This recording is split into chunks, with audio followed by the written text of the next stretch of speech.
going to be a really productive time, I can see. I'm up to a good start. Welcome to the stream. Thanks for stopping by. Oh, God, help me. Why can't I not... I can't drive this thing.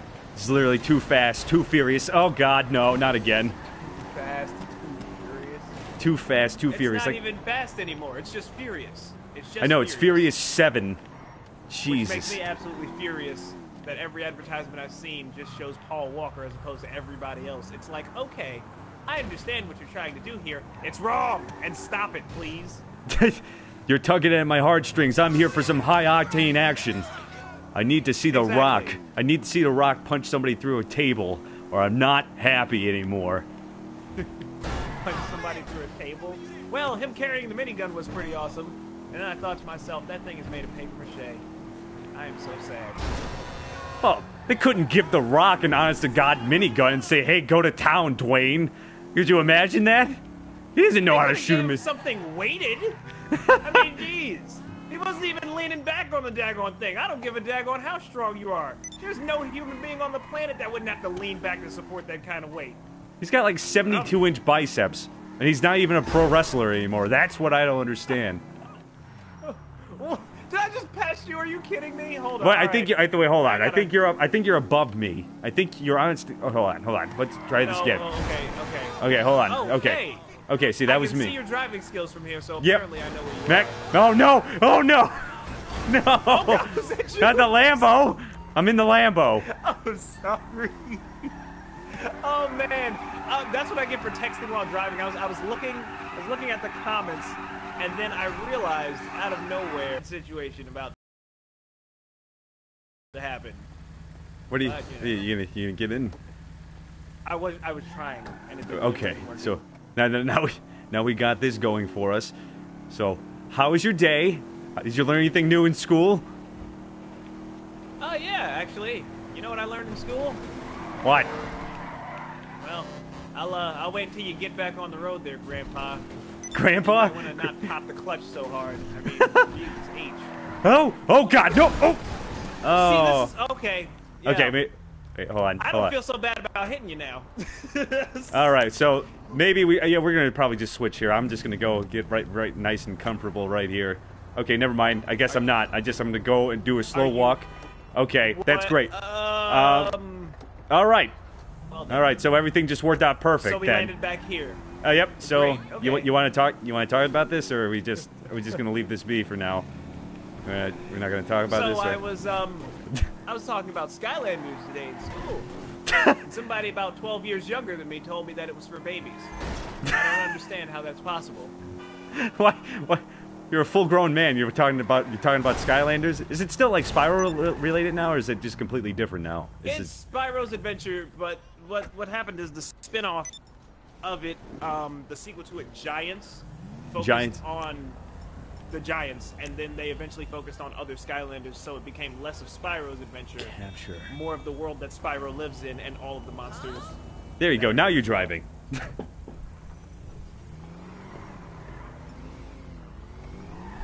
What's absolutely interesting to me is the fact that this is pretty much the living will and testament of one of the final Generation X video game players, that when a child tells you that Skylanders is for babies, what the fudge does that make you? Yeah. Skylanders for babies. Yes. No, a lot of games are for babies. And I mean, you know, there's nothing against, you know, kids who want to play games that are more action-oriented. Okay. But I've been working at GameStop for like 4 years, and I just, you know, I wrote my, like, retirement to them in the shape of a middle finger on a pink slip, but that's not the point. The point of the matter is that it's like, I remember his father, really concerned. He's like, I need some video games for my kid. I'm like, okay, cool. How about Skylanders? Disney Infinity? How about Scribblenauts? It'll, you know, teach them better punctuation and... Oh, God. I don't know, Oh, God. Oh, God. Puzzles. Oh, God. No. All right. Sorry. Adjectives. It's yeah. okay. So you're saying about adjectives? Yeah, it'll teach you all kinds of educational stuff. And then out of nowhere, he's like, yeah, I tried those with my son. And what happened? Does he like them? Does he need more Skylanders? I'm trying to accessorize here. And he's like, no. he looks at me with a straight face and he says, "Dad, those games are for children." How old is your son again? He's 11. Oh, okay. Uh-oh. So I'm guessing he wants to play no. Grand Theft Auto and Call of Duty all day, right? And you let him? Yeah, I do let him. Oh no! No! I did not need to do that! I did not mean to do that! Oh my god. I meant Okay, so Oh no, I I'm used so... to work at GameStop Drift 365. Used to, but I don't do it anymore. Nope. So about that Lambo. Yeah, yeah, I'm not going to be able to give that back to the Rent-A-Center. So we're just going to write that one off on the business report there, and we're just going to... just don't mind me. Just don't... Oh, God. All right. Headlong traffic does not work. You're the only human being I know on the planet that would get a Lambo from the Rent-A-Center. from the Rent-A-Center. Oh, God, why did I just backhanded that dude? I'm more of an ass than I thought. I thought you elbowed him. Oh, it looked like I just backsmacked him. But I mean... Oh, God. As far as, okay, so... as far as things go, what exactly do you think about... And I mean, as far as gaming is concerned, especially in this generation day and age, they're talking about how children are being... Wow, that was a nice drift there, sir. You got extra points for that one. But I mean, what do you think as far as like children are concerned with video games? A lot of people say it's the video game developers' fault, but I don't think so. No, absolutely. They know who they're pandering to. They can say that all they want. They're going to buy and they're gonna hype it up. If you haven't noticed, and this is another thing, like now I'm gonna pull the age card because me and you are roughly a couple of years apart now. Now, back in the day, the hype was like incredibly word of mouth, and like now the internet does that for us. And I understand that, but not everything is like the next genre definer of this century. But the game developers know exactly. They want money, and now that it's like readily accessible, now that like our generation group is gamers, the kids have video games now. It's everywhere. It wasn't like that back there in the 90s. If your buddy had a Super Nintendo, he was the coolest guy in the block. Yes, that's pretty much true. You're right. Oh, God. Oh, right God. That one. Yep, there we go. Look, oh. Range Rover. But yeah, I mean, like, I like Mega Man, or I'm a Sonic guy was like a big thing. Like, but not like... It's like now, like, what COD do you play? I like Advanced Warfare. Also, I like COD accounting. Like, oh, that's great. Like, if COD, like, literally was like... yeah, COD accounting. How are we gonna switch out those dividends? That's OP. Your 401k is stronger than my 403kc. Like literally, if they did that, I think the world video gaming would be better. Is it like, oh, my mutual investment returns are 3%. You're only at 2.2. Get out of here, noob. But that's never gonna happen. My goodness. I will 360 no scope tax return you behind if you don't get on these 360 Mountain Dew Doritos. Get the fudge out of town. Have you seen my EXO? You mean your EXO jumpsuit? No, I mean my existential credit in the fourth quarter. That's what I'm talking about. What are you talking about? Existential credit? What's your credit rating at? You're at 761, please. What are you? It's just starting off. You got your first Best Buy credit card. Like that's, like yeah. Ooh. Man. But it's like the way I see it is, and you're absolutely right. As far as the industry is concerned, a lot of game developers. And truth be told, I really can't blame them as far as their main demographic being children. What I blame mostly on that is parenting. Because you know daggone well what you're giving your kids, and you're informed enough. They only go to one or two places. It's Walmart or GameStop, and 9 times out of 10, it's probably GameStop. If you're going to go to GameStop, they're going to be like, halt, who goes there? Are you buying this for somebody under the age of 10? You probably shouldn't.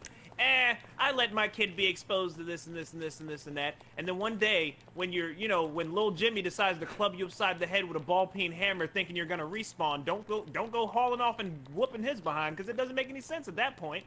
You expose him to those type of games, and then what do you expect him to do? Yeah, well, okay, this is my thing too. And this is, I'm gonna be devil's advocate here. My thing is like, I for one, okay, I grew up with Mortal Kombat.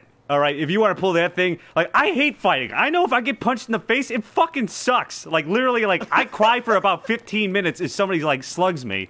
So I also know for a fact that I'm not delusioned enough to believe that I can shoot a fireball out of my butthole or whatever they decide to do for fatalities anymore. Like, that's, like, there has to be, like, if you're going to pull that stuff out, I think you guys, like, anybody has to already have some sort of, like, illness. They have to be inclined to it. It's the individual, too, because, okay, Adam, what game do you really like that's high fantasy? Do you like Final Fantasy? I do like Final Fantasy. That's fantastic. I don't like the direction they're going in now, but, I mean, Tales of Xillia really took over Final Fantasy for me. That's true. That's very good. Those are very good. But now, do you believe now that you like Final Fantasy, that you can summon an ancient god of Ifrit and summon a meteorite that, like, blasts through the atmosphere to kill some random slug monster? To counter your devil's advocate with devil's advocate, I can tell you right now that when I was a child, I thought I could do all of that. Oh. I thought I could do all of that. I watched Dragon Ball Z every day. I'm sitting there shouting at the top of my lungs in the park with 2 fists balled up at my sides trying to reach the next power level. I did things as a child that kids nowadays do not do. It's called imagination. And an imagination can run wild in the wrong hands of the wrong individual. I mean, seriously, it's just... did you make the... Yep, no, I did not make that. But I mean, like, you know, the imagination, and everybody talks about things like, oh, graphics. You want real good graphics? Read a friggin' book. Every single inkling of, like, graphical fidelity if you read a book and flesh out the character of your own accord. What the fudge just lit me on fire? Did I light you on fire? I didn't mean to do that. Also, yeah, I have a special message for you. Tell Adam he's short, LOL, and to look at my EXO. Look at his... That's Sasquatch. That's Sasquatch. Look at your EXO? That's Sasquatch. Isn't that Sasquatch? That's Mr. Sasquatch. Mr. Sasquatch. That's Sasquatch. Yeah, he's, And it looks like, we are about? podcasting. Oh, yeah. Rapist.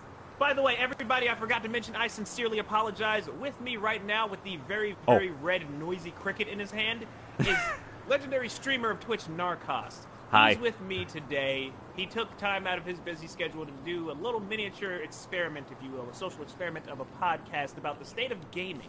So you should definitely check him out when you get a chance. He is an awesome streamer and an even more amazing commentator. I mean, just listen to that voice. Lester, not right now. Oh, yeah. Hello, ladies and gentlemen. Yeah, my name's Narrcost, and I'm actually with a good old pal of mine, Adam by default, who's blowing up right now. So that legendary streamer crap can go out the door because I'm just a foot on the shoulder of greatness right now. But still, yeah, so this is kind of an idea that I've been playing with, and of course Adam, being the badass that he is, decided he was going to come along, and plus he's got plenty of gaming knowledge. I can vouch for him. Yeah, but I wanted to do a podcast, so you have something to look at, you know, despite me shooting him in his butt with a flare. And then we're going to talk about the state of gaming, and feel free to comment on whatever you want as well, and we'll try our best to respond. Sorry if we get long-winded. We're passionate about the things we do. And that's true. But I mean, back to the whole thing about imagination, that's the whole thing. You can't give a child everything up front. You can't expose them to everything. And for the record, Mortal Kombat, my mother would knock my head in between a washer and dryer if she caught me playing Sega Genesis Mortal Kombat. Are you kidding me, man? That game was too violent for me. That's right. I preferred my Super Nintendo where they got sweaty, where they punched them and they got really, really sweaty, like ridiculous, like Kobe Bryant sweaty after the third quarter. Oh my God. Hey, Graphics 2020. Yeah, How you doing, brother man? It's so crazy to me because, like, nowadays you have, and I mean, there are some things that kids just shouldn't be saying. And I mean, you know, we get to the teenage stage, we're rebellious, and we start cursing and saying things because it feels good and it's awesome. But the last time I checked, I don't even curse as much as as much as most people my age. The last thing I need to do is to have somebody who just popped out, doesn't know what America Online is, talking about some daggone F you stupid noob SOB. I hope your dog dies and farts in your mouth while you're sleeping. It's like, what? Your dog farts in your mouth? What? No, God. The crap they say now, it's ridiculous.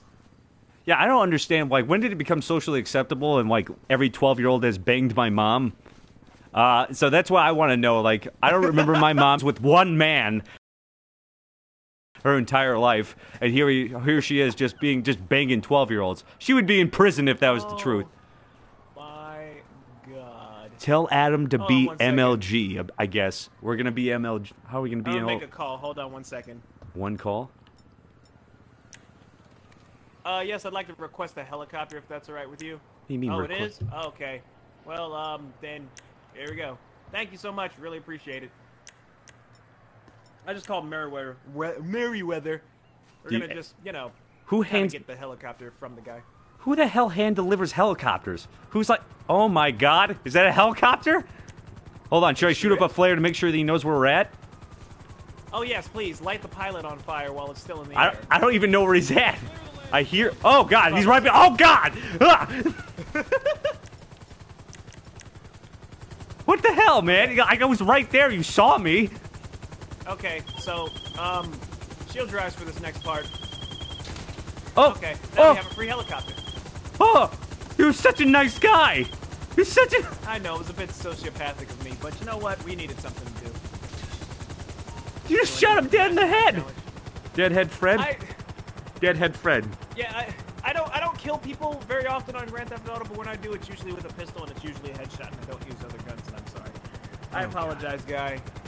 I'll send a $10,000 check in the mail for your wife and kids. For your loss, your grievances of 10K. I'm glad that your helicopter delivery guy is only worth 10K. I'm pretty sure that's a pretty exquisite certificate you have to get at your local community college for that to happen. Now, okay, I've been living in Los Santos for about a year now, and from what I've realized about this place is that you don't take any kind of high-risk job like work for a mercenary group without having some extravagant insurance. And I mean, come on now, their life insurance is going to pay that family out the wazoo. At least 10 million fake money. Guaranteed. Every time. But I mean, yeah, dude, it's such a shame, and I know kids are like that nowadays, and I don't mean to say kids in a derogatory term, because nowadays anybody in their 20s who says the word kid, it's just like, shut up, I'm not a kid. That's not an insult. That never should be an insult. People tell me I look 17 and 18 all the time. Dude, I am 4 years away from being 30. That is not an insult. Ron, stop calling me. My phone's blowing up, sorry. It's all right. Everybody in Los Santos just wants to contact me all of a sudden, but yeah. Oh my, I'm just going to listen. This is so enjoyable to me. I'm glad that you enjoyed Dynamite. Enjoy you being here. Oh yeah, do you know about the multi-Twitch compatibility there, Adam? Yeah, as a matter of fact, TNT stopped by the stream real quick and she posted the multi-Twitch link. Awesome. And, by the way, guys, thank you all for stopping by. For those of you who are new to the stream, you had to make another account? Oh, damn. So that is true. So, actually, that's a pretty good thing now that Twitch made a real goof. What do you think? What do you think that Twitch now is bringing too much attention to itself, and you think DDoSes and all the other stuff are just a part of to stop the gaming community? What do you think? Actually, what do you think about Twitch in general and your experience with it so far? Okay, so as you know, I started Twitch almost 3 months now, and the exponential growth rate that I've seen as far as the community, the family, everybody that comes by the stream and hangs out, it's insane. It's ridiculous. It's nuts. I never expected to reach anywhere near this as fast as I did. That cues me into the fact that there are some really nice people who register and go on Twitch who have the intent of supporting streamers and wanting to be part of something amazing, something great, something life-changing, world-changing even. That's not to say that a great community doesn't come with a terrible, evil corporate identity looming above its head. That's where Twitch comes in, for example. I've noticed things like wherever Twitch goes as far as conventions are concerned, like PAX or any such places, that anybody who's not partnered, who doesn't get that extra bandwidth, that extra encoding, those extra features, they experience the worst kind of experience logging in. And I know it's a priority thing. I know you have to have a certain amount of money to be able to be partnered, but being a partner isn't even where most of the income is. And now that Amazon basically bought out Twitch, they should be able to work on more things like servers and helping smaller streamers be promoted in the way that in the fashion that they should be. Because, I mean, I'm pretty sure you might agree with me that the quality of streams based off of views algorithm is a bit outdated. It's antiquated. Yep. You can't base the quality of a stream off of how many people come to watch it. That could be somebody breaking Street Date. That could be the only person playing a game that nobody else has a chance to play because of exclusive dealership rights or some kind of sponsorship with the developer. All kinds of other crazy stuff goes into play when it comes to the quality of a stream, or what Twitch thinks is the quality of a stream. So I don't like the capitalization of it. That's my only grip with it. Yeah, that's what I don't seem to understand either, is that whole the numbers game. I get it, you want advertisement hits, but that's true. They should try to do a promotion from the bottom up, because I've met some great people that are passionate. If you do look at the bigger streamers, like it's still not the same connection. Like, they've been so used to it anymore. All they literally need to do is just show up and stream, and they don't have to actually do the audience. They don't have to pay any sort of attention to them whatsoever. And that's what always bothered me. It's like, you have to remember your roots. No matter how big you get, you have to remember where you came from. That was the little people, the guys that showed up by incident and raised you up on your shoulders.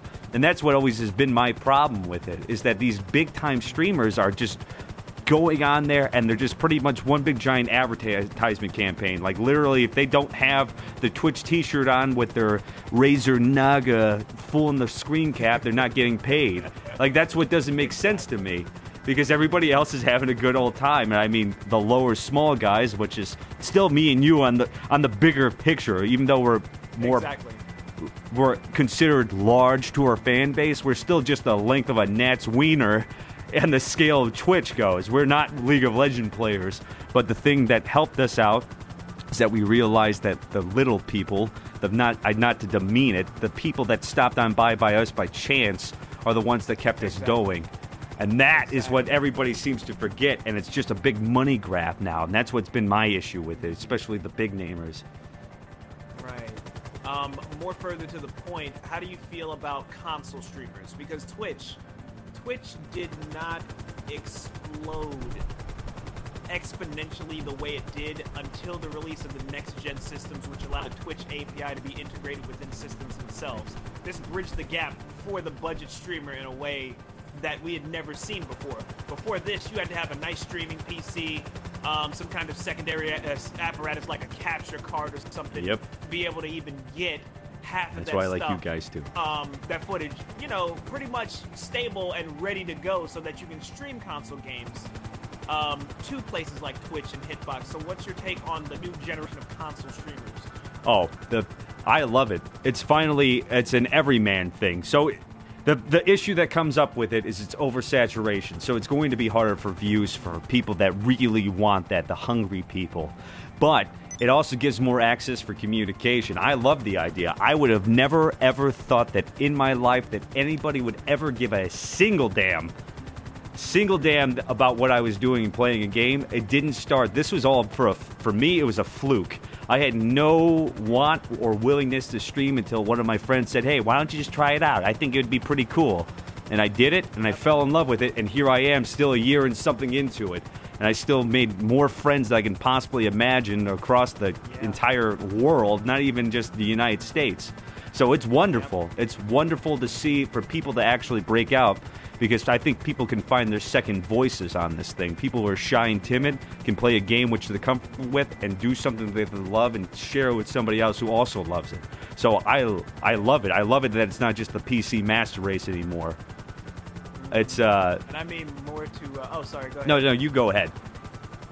And more to that, I think the con to that, while it's an amazing pro, because it opens up to a whole bunch of different people, but the pro to it, or the con to it rather, is the fact that you have people who stream for all of the wrong reasons. And when those people who stream for the wrong reasons might make up the majority of people who stream, who are off of Twitch's algorithm of quality based off of quantity, it leaves a bad taste in people's mouths who would like to observe, down-to-earth people like you, me, and a lot of other streamers that I've seen, because they'll sit there and they'll be like, oh, hey, what's this game?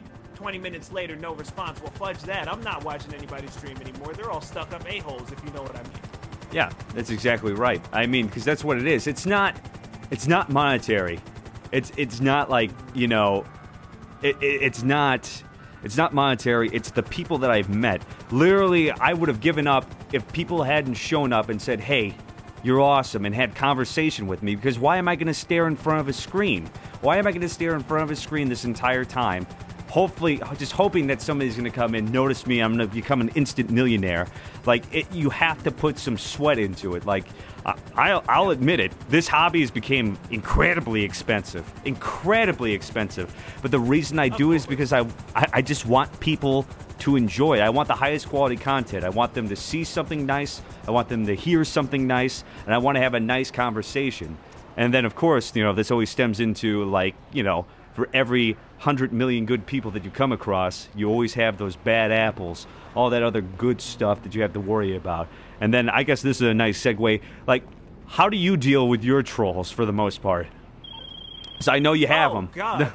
Everybody freaks out about how I deal with them because they'll be like, "Oh, don't waste your time on them, and don't do this, and don't do that." I welcome them to the stream like they're anybody else. I say, "Hey, how you doing? Thanks for stopping by," you know, and with a sincere attitude, like the kind of attitude like, "Dude, you have 1,000,001 other streams to go to. You have 1,000,001 other things that you could possibly be doing at this particular moment, but you decided to give my stream a chance, and that alone deserves a thanks." I do that for everybody, every single person that comes in there, and some of them who just want the reaction, they buckle up and they're like, "Oh wait, this guy isn't like everybody else. He didn't haul off on me. Now I feel like a jerk. Let me start talking to him for real." Yeah. And it happens sometimes. And then you got the ones that persist, and then they get swiftly banned by my wife because she has a really itchy trigger finger. Yep.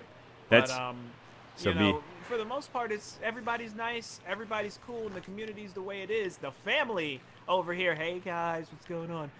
You guys are like a beacon of hope. And everybody that comes into the stream, because like the guys in your stream, they don't just talk to you all the time. They talk to everybody else. It's the same in mine. Everybody talks to everybody. It's not just, "Hey, streamer, give me attention. Hey, guy, you're the one playing the game. Give me attention." Everybody has conversations with each other. And that's what I think makes a more well-rounded experience than just, "Oh, God, I almost fell." Yep. Than just, "Oh, God, I'm going to watch this guy for an hour and a half." Right. Well, that's the whole. it. Yep. Then that's the whole point because, yeah, as you said, it's not. I hate it using the term follower. I hated it because it's so bad. Like, "You're my follower." That automatically puts me on some sort of like I'm above you sort of thing. And like yeah, that it doesn't makes them feel like they're sheep. You know what I'm saying? Everybody's a person. They're not sheep. We're not a flock here. We're all individuals, and we all bring something to the table, regardless of how small. Right. And then if I didn't have people that actually talked with everybody on this, like, you know, if they didn't talk right now, like that would be the problem. I don't want them. I don't want them to just come in here and just like, "Well, yeah, hey, Narrcost, you're doing a great job." No, it's a family to me. You came out of nowhere to come and watch me play. Talk to me. Just talk to me, baby. Exactly. I'll whisper sweet nothings into your ear. Oh God. Oop. All right. Oh God. Wait a second. What do you have to press to open this damn thing up again? What is this? I think it's X. It's I think X? it's X. Oh God, it's X. Yeah. Hold on. Oop. Oh God. All right. Oh no, I didn't break. I didn't break. Are you dead? Oh God, I'm dead. Oh, then. I'm dead. I hit that guy so. I hit that ground so hard. God. There's an indent of my suit on there. I guarantee it. Oh my God. Let me just get the white chalk real quick so I can draw the outline. Oh man. God. Oh no! Look at that. But yeah, thanks Look for at. that briefness. Oh my God. What Oh, happened? look at. Here's the blood mark. It looks like some sort of weird hand puppet. Some sort of weird hand puppet blood design right now. I have no idea what that is. Is that pie? They must have like wiped it clean on my screen. Oh no! There's Works fast, there's but I so don't much see blood. anything. Oh God. I don't see a thing. But yeah, I mean, I understand, and I didn't want to use the term follower either. And people are like, dude, I'm your biggest fan. I'm like, welcome to the family. You're more than a fan. Yeah, You know what I'm saying? that too, you don't fan. Just sit there and blow air-conditioned wind into my face so that I can feel better about myself every day. Metaphorically speaking, that works. But still, it's like, no, that's not the case here. Oh, God. Oh, no. Oh, you cannot car surf. You, Lord have mercy. Hold on. What did you just say to me? Oh, God. Oh. She just told me to suck a rooster. I'm not gonna. Oh, God, why? Damn it. Uh-oh. There goes my sound. I got better things to do than listen to a sociopath. I didn't say a word to you. Oh, God. Well, then. Okay, well, never mind. It's okay. I just broke my shoulder in 3 places. You want to play catch the tear gas? Is that really tear? What the fudge? How do you have all these weapons? I spent way too much money on things I don't need. Isn't oh that? My God. That's social commentary Not a for America, am I family right? Member. Oh, God. Are we Not getting... a horrible family member. Yep, thank you for stopping by when you can. When you can. But How does yeah, that even I think that... Oh, and speaking of the people who are in it for fame and all this other kind of crazy stuff, what is your take on, like, I guess, e-celebs? Oh, like video game celebrities, Let's Players and YouTubers, like, what's your take on them as a general public? Because there's a crap general. ton of them, Oh, God. See, now that's all depends. Because now if you're talking about, now we're going to start naming names. So, like, I know for a fact that Markiplier is a halfway decent dude. He does a lot of charity, but he makes so much stupid amounts of money. It's the same thing with PewDiePie. Like, I can't stand him as his shtick. I can't stand his shtick, but I know for a fact that he's probably a super humble dude, because I've seen some interviews with him, and he's not nearly as balls-to-the-wall crazy as he always lets out to be. So, like, the dude's cool. But, like, of course, there's other people. Like, there's Soda Poppin', and then there's White Boy 7th Street. Like, that guy's just a dick. Like, I get it. Like, he's... Like, there's no other way of describing it. Like, you're a dick. Like, you're just mean as shit, and you make fun of your own, like, your own followers. Like, or subs. I don't know what the hell you want to say, but that's all you do. You sit on your ass, you play Call of Duty, and then, like, you just insult people. I was like, you know, damn it. Get the Mountain Dew leader out of your ass, and then actually do something good, you dick. Get the way you say that word, I can't say it, but the way you say it, it just...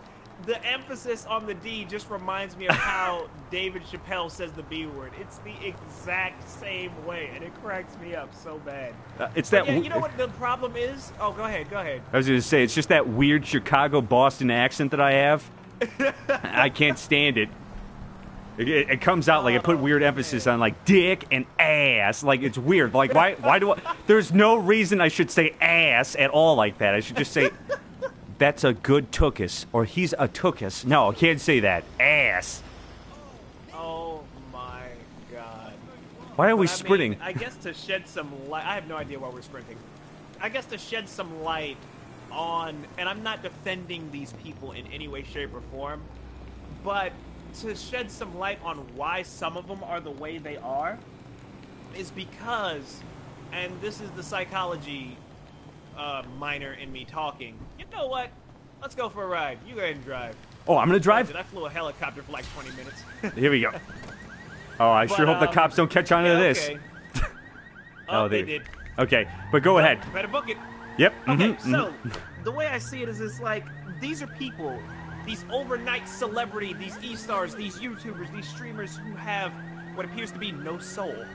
They come from good upbringing, right? These people were born with silver spoons in their mouth, middle to high class income, you know what I'm saying? Everybody praises them no matter what. Their parents are beacons of the community, either doctors or lawyers or whatever the case may be, or they never had a trial and or tribulation in their entire life, including middle school and high school. These people grow up and they're like, fudge it. You know what I'm gonna do? Everybody's getting in on this YouTube thing. Let me start with a Vine. And then they submit their 7 seconds of fame, and next thing you know, they're an instant hit. They're getting like 10 million hits, and they think they're untouchable. And the reason why they think they're untouchable is because they have no humility. They have not gone through the process of being turned down. They've not gone through the process of hardship. Some of them probably don't even know the value of $1. And therefore, it makes them very terrible. Wow, nice one. It makes them very terrible morally.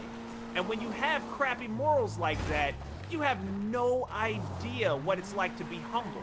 Because all you know is greatness. All you know is everything works for you.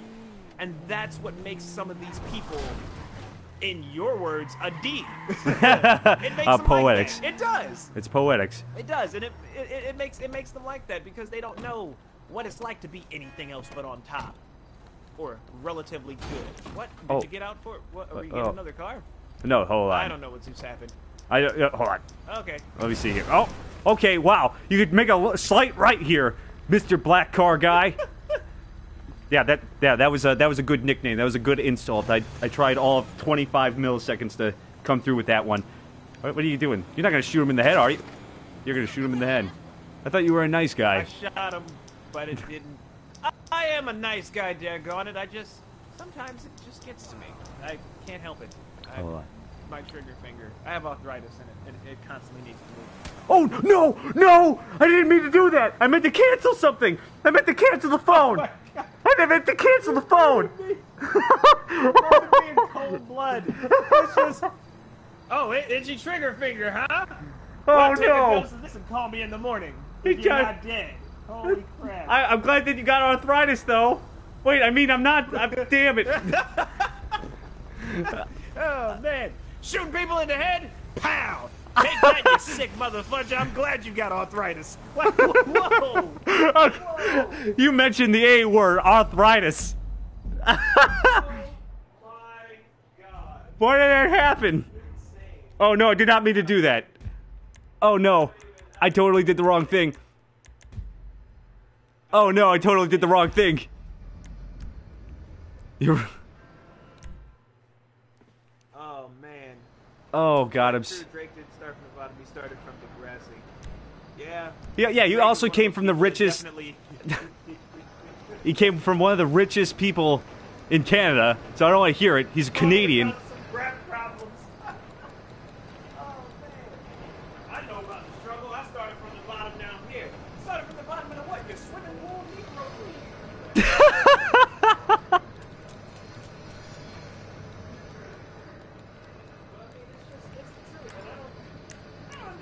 I don't really understand how some people can do that. And then, somebody told me one of the really cool people that stops by the stream all the time. His name's Ube. Oh, God. He stops by and he's always there for moral support, whatever the case may be. One day he says, "You know what, Adam? You're gonna blow up, but don't forget where you came from. Don't change. Sometimes fame changes people, and it only changes the people who don't know where they came from. They don't know where they came from. Are we in the same server anymore? Are we in the same server anymore? I think I done goofed. Hold on. I think I done goofed. Oh boy. I think I done goofed.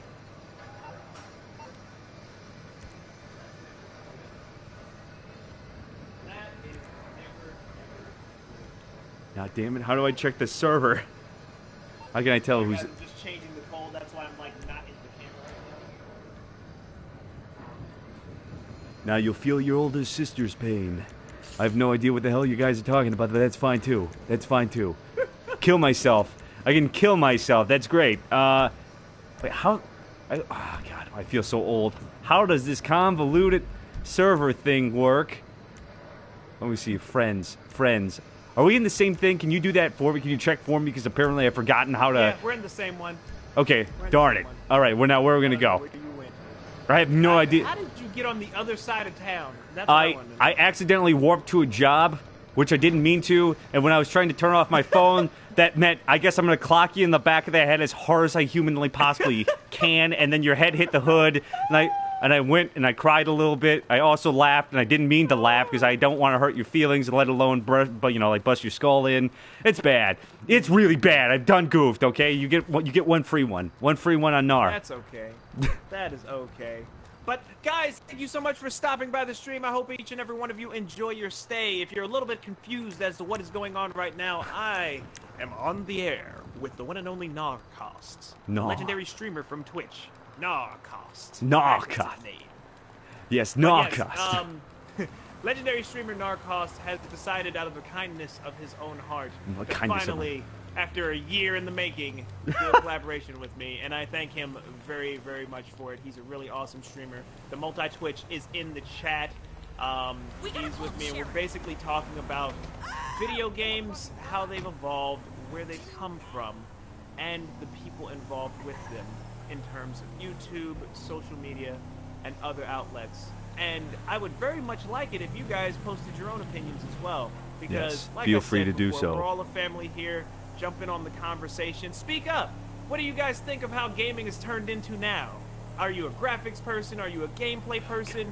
Prices, DLC crap. Oh God, I want to start a conversation about DLC. Oh, don't But do the yeah, DLC definitely. thing. Damn it. All right, DLC rage engaged. All right. Do you want to start off, or are we going to have like a rebuttal thing? How are we going to do this? We're going to do this like a courtroom? Feel free, everybody. You want to post your opinions, no matter how controversial, unless it's racist, sexist, or any of the other things, feel free to do so. Can we go on a conversation after this on Gamergate? Can we really just start pissing people off? Oh, I was about to go into Gamergate. I was definitely about to oh. go into that. Because I saw a YouTube video today by Jacksepticeye called Best Husband Ever. Greatest video game I've ever seen. And I thought I did say hi to you, Pugs. I thought I said hi to everybody. Video games way too seriously. Pugs isn't here right now. Oh, okay. Pugs is gone. Damn it, Pugs. Where have you been? But okay, so Oh man, but where are we starting? Are we starting with DLC or are we starting with Gamergate? Oh, let's Those are do it with the two DLC because super Sasquatch. heavy. Okay.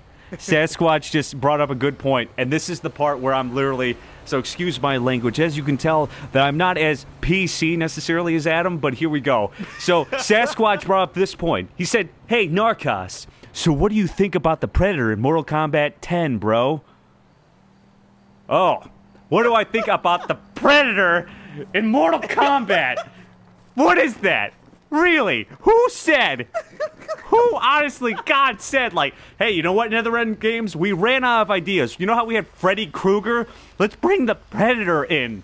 How are they going to explain the freaking Predator? I don't even get that. Hey, Miles in the May. Okay, yeah, that doesn't make any sense. You know how much I'm probably going to have to pay for the Predator to literally go in there and be like, I'm going to rip off your head with his vagina face? I'm probably going to have to pay $15 for that.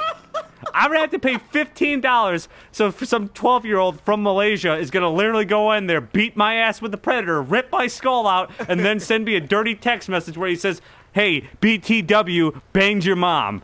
That's what I feel about DLC. Oh my God. Who greenlighted that? Who's like, hey, you know what? We need this. Who said? You could have done anything. Anything. The Predator? Then it's going to be Michael Myers, and then they're going to release an Ultimate Edition where it's going to have Chucky, Freddy Krueger, the Predator, the Xenomorph from Alien, as well as the Care Bears for some god-awful reason, and that's what we're going to have to deal with, and I'm going to have to pay $20. Also, season passes suck. You can take the floor, Adam. Also, season passes suck. Okay. So, the big problem with consumerism today is the fact that nobody votes with their wallets like they used to. I mean, who the fudge actually boycotts something nowadays? Who boycotts something? Legitimately. When's the last time you've heard of a gaming company changing the way that they do things on a methodology level? I mean, the creative director just walks in the door one day and he's like, all right, guys, I looked at the fourth quarter. The numbers are not good.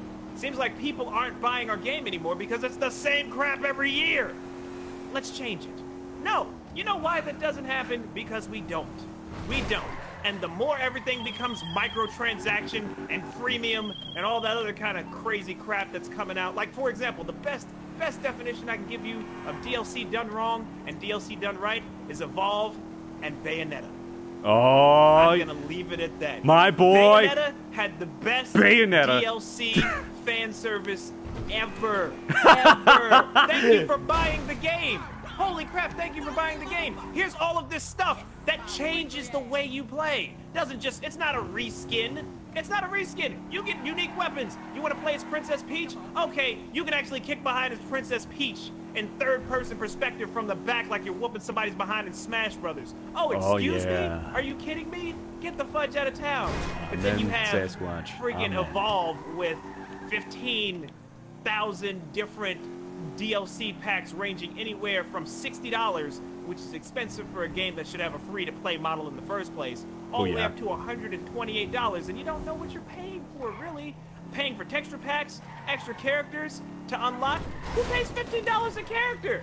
That is an entire 6.5-hour storyline on Far Cry 4 for $15. I'm paying for a character. But then I remember, if I remember correctly, Xbox decides, you know what? We're not so confident in the goodness and amazingness of Evolve. We'll take all of the work out of you. If you pre-order Evolve, we will level your monster up. We will level all of your characters up. We will give you max stats on everything. All you have to do is pay it off in full price before the game comes out on the digital download that you cannot refund at any store, except for some states. And then, only then, will you not have to worry about playing the game except for 15 minutes when you first demolish everybody who didn't get the One Edition, and then you're tired of it. But money well spent, right? Amen. No, but... Okay, so now what do you think... Now this is going to bring in... Let's see here, like... You remember when the whole... God, like now that every major review company now is literally doing review delays. Now that is startling, because now I think that's such crap. If you have to think about that they're doing review delays because they know a game might necessarily be subpar, and now that the consumers can't even get reviews on it. That now that everybody's doing what do they call them? Not boy couches. Yeah, boy couches. Not boycotts. But that's the thing. They're going to hold off on the game because they have some mutual investments, and I think that leads into the crap with Gamergate, even though it was originally supposed to be about sexism in gaming, and then everything came out and it was nothing like that at all. It was literally everybody was having a big old laugh at the consumer's expense, which is ridiculous. It's another case of EA and other companies not remembering right where they're at. And I found a UFO. Did I just find a UFO? No, that is a helicopter carcass. Okay, never mind. Oh, okay, never mind. But yeah, okay, so switching into Gamergate real quick. The whole thing was about transparency in video game journalism, which I can understand completely. We're talking about the same instance where the whole Zoe Quinn fiasco went public, and everybody's like, "Oh my God, why are you bullying this chick?" Blah blah blah blah, so on and so forth. This is feminism, feminism this, feminism that. Let me bring up a couple of points here. Guys are still the majority as far as video game playing, purchasing, and consumer is concerned. So guilty as charged if male game developers don't know how to appeal to female game players, which make up like 16% of the entire majority. It's like, okay, so wait a minute here. I understand the fact that you have the option to step on a woman's face in Grand Theft Auto as opposed to a dude's, but okay, right. I'm African American. I'm gonna put it out there in case you guys are shocked to know. Yes, I am black. What? Oh God! In what instance have I ever complained about the lack of influential African American characters that weren't in Grand Theft Auto or Starhawk? I mean, come on now. Seriously, there are none. There are none. Franklin's cool. Don't get me wrong. Franklin is awesome. I love him to death. But he's not exactly the most upstanding member of society. How about Lamar? Starhawk, the freaking black dude. Oh, God, yeah, Lamar. Dropping N-bombs every 15 minutes. His dictionary consists of nothing but the N-word and dropping... That's it. That's freaking it. If I had $1 for everyone he dropped, I'd be rich. But it's just ridiculous. It's like, okay, there are no influential black characters that have a main protagonist role in most video games, but you don't see me trying to go on Kickstarter to frequency on YouTube, fund me $100,000 so that I can go incognito and find out what the game developers are really trying to do to solve the problem about black characters in video games. You don't see me doing that because guess what? That's not a real thing, is it? It's fine. What, incognito? Yeah. Please God, tell me that's not a real thing. No, that's my word. Okay, thank God. I was gonna say if that was like an actual movement, I hate myself because I've never heard of that in my life. And that is the best thing I've ever heard in my life. I can't even say it. Oh, man. But that's amazing. Oh my god. But yeah, no, it's weird to me that all the attention. Hey, Tony. I mean, the second this whole thing about Gamergate turned out, instantaneously, all of the big game developers, the game journalist websites were like, it's a bad time to be a gamer. You might not want to call yourself gamer anymore. It's like, why would you turn your back on the same people that gained you the most ad revenue? The most ad revenue. Not the sponsorships that you get for one-time deals from EA and Activision and all that bull crap, but the people who frequently come to your website relying on you for credible, unbiased information on their month-to-month purchases. Then you turn your back on them and tell them how gamers are this and gamers are that. No, we've always been that way. And we've been that way towards each other regardless if you're male, female, 12, or 45. That's just the way it's been. Instead of focusing on males, especially Caucasian ones, with a neck beard who have glasses and live in their basement, how about you focus on everybody as a whole? It makes more sense that way. Focus on the community as a whole. The gaming community as a whole is very bad right now because everybody wants to be amazing. Everybody wants to be the one-man army. Everybody wants to be this. Everybody wants to be 360 no-scope Doritos, Mountain Dew, 420 blades, and smoke weed every day all the time. They all want to be that. Absolutely. So then you get this attitude that that's what's popular, and everybody jumps on the bandwagon, and then you're like, where the fudge did this come from? It came from you. You started this. You made it seem cool. Now you're having to bite the bullet when they find out something's actually wrong. You didn't apologize when, you know, reviewers were screwing a woman to get a game all early, up in the ante and all of that other stuff. It's like, oh my goodness, this game is amazing. I'll give it an 8 out of 10 or a 10 out of 10. Depends on how deep you go. Sorry about that. That was a little bit too graphic. But you know what I mean. Right. Yeah, but that was the whole. That was so ridiculous because it wasn't. They were all trying to cover their own arses when it came down to it, and then it completely blew up in their face. And now Gamergate is completely laughed at. Any point of semblance of anything of change is officially gone because of the idiots that decided that they wanted to air out everybody else's laundry, but they were no saints either. And that was just the exactly right. It doesn't make any sense. Everybody knew it was corrupted. Gamergate showed everybody that it really was. Like, they went to such an extent that where all that stuff was coming out about actually having relationships with the people so you can get a game early and raising your review, as well as the well-to-known bribery, especially with IGN, that's owned by one of the highest, one of the biggest news corporations out there outside of Fox.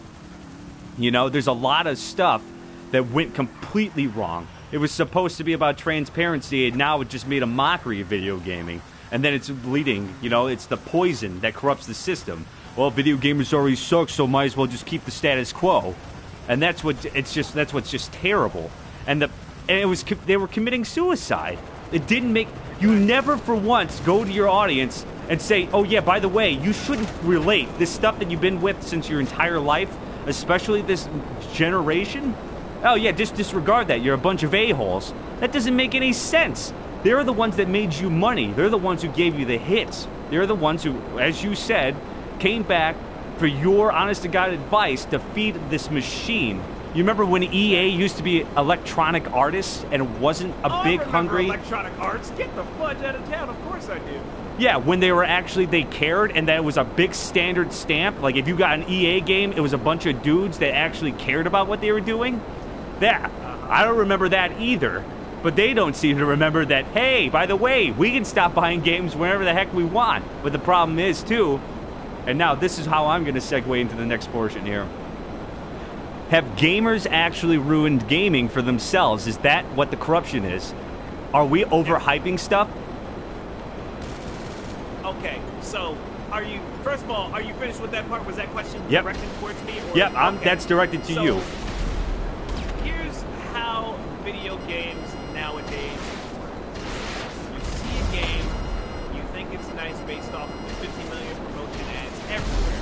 Cookies are downloaded from the first time you boot up that search for Call of Duty or Battlefield, whatever have you. Insert random staple of first-person shooter ever here.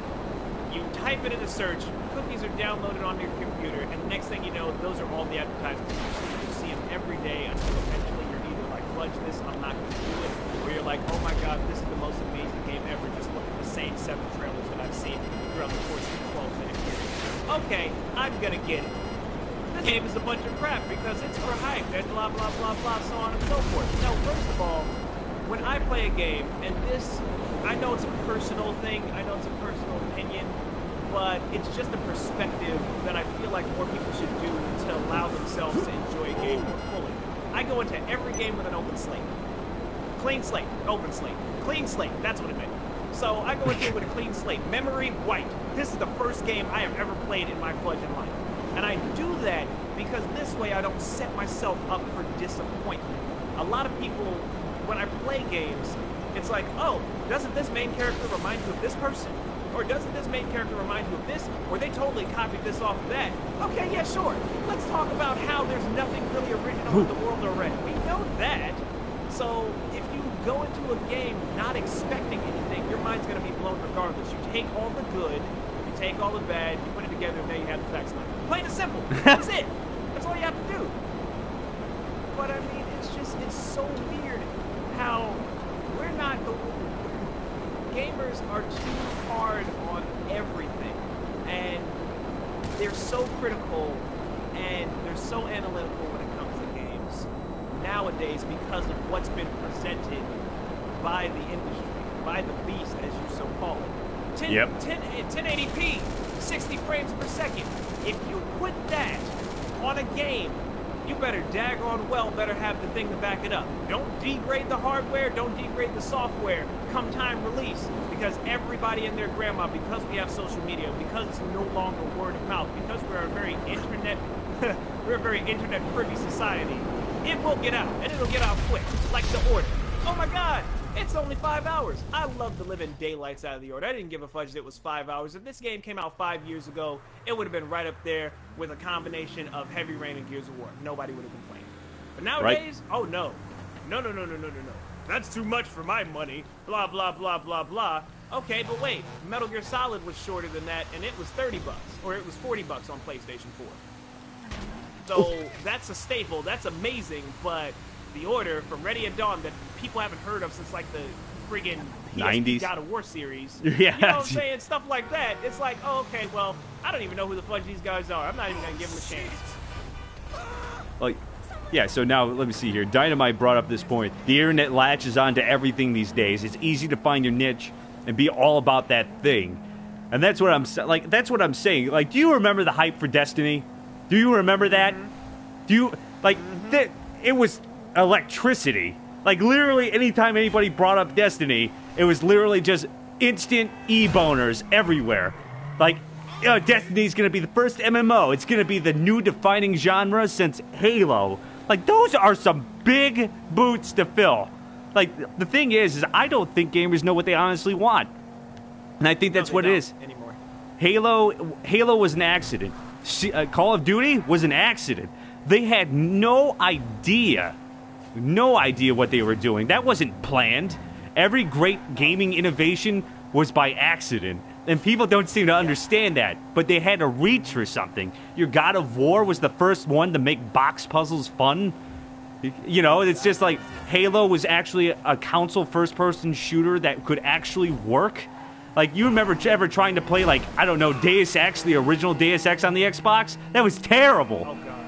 It never worked. God, yes. It was literally the slowest. Like, GoldenEye was a predecessor. GoldenEye sucked compared to Halo. Call of Duty enhanced Halo. It was all a big giant accident that it was never probably supposed to go that way, but it happened. And that's what I think it is like, it's the internet, it's the gamers. They don't know, and they want everything to be the next genre definer. But you know how hard that is?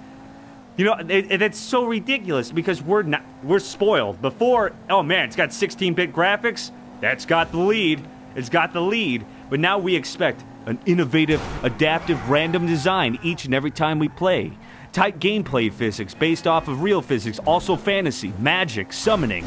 You know, a giant dog that shoots poop farts out of his nostrils and then eats them to make fireballs. It doesn't happen anymore. Like, that's rough. You have to take that. They have to take that for what it is. But that's that's what I think it is. I think gamers are ruining it for themselves because of the hype machine, that everything is so freaking hyped. Let's be honest. Destiny, Halo. It is Halo. It is just Halo with a different skin. And then people have lost their minds because it's a grind fest. It's so rough. Like, it's such a weird thing because you want the whole world. You do. I want the whole world too. I want to be able to build my own house on Mars while, I flip pancakes and shoot an RPG at a giant missile spider. Like, it doesn't matter. Of course I want that, but does it work? No. What I want doesn't necessarily mean a good idea. Exactly. And I mean, what makes it really interesting, the whole thing about it is it was hyped because it was running on the Activision hype machine. See, a lot of people don't understand the difference between a publisher and developer. Publisher of video games works like a publisher of books. Okay? You have to make a certain amount of preordained money to be able to pay the publisher back for all of the marketing, all of the work, all of the exposure, all of the videos, all of the websites, the superimposed fake leaks of gameplay and all kinds of other stuff. A lot of it is more planned than people think, and it's a lot more organized than people think. And Bungie had to pay out of that. Now, I'm going to tell you something. I am not an Xbox 360 person, but the Halo series is the closest in kin that I will ever relate to the GoldenEye first-person shooter. Ever. Yep. Because of the sheer amount of co-op that was into it, the sheer amount of gameplay that was in it. The story was friggin' phenomenal. It will blow people's minds even to this day if you have never played any of it. It's friggin' G.I. Joe if he folded up a tank and ironed it into a suit and wore it. That's what Master Chief is. That's G.I. exactly Joe. what he is. With tank suits. Exactly. And that's all it is. And it's funny because you think about this from a perspective of somebody who's been gaming for a long time. I don't care about graphics. Mario 64 was in 60 frames per second. I didn't give a fudge about that. I was tripping out over the fact that if you jump 3 times, you'll flip.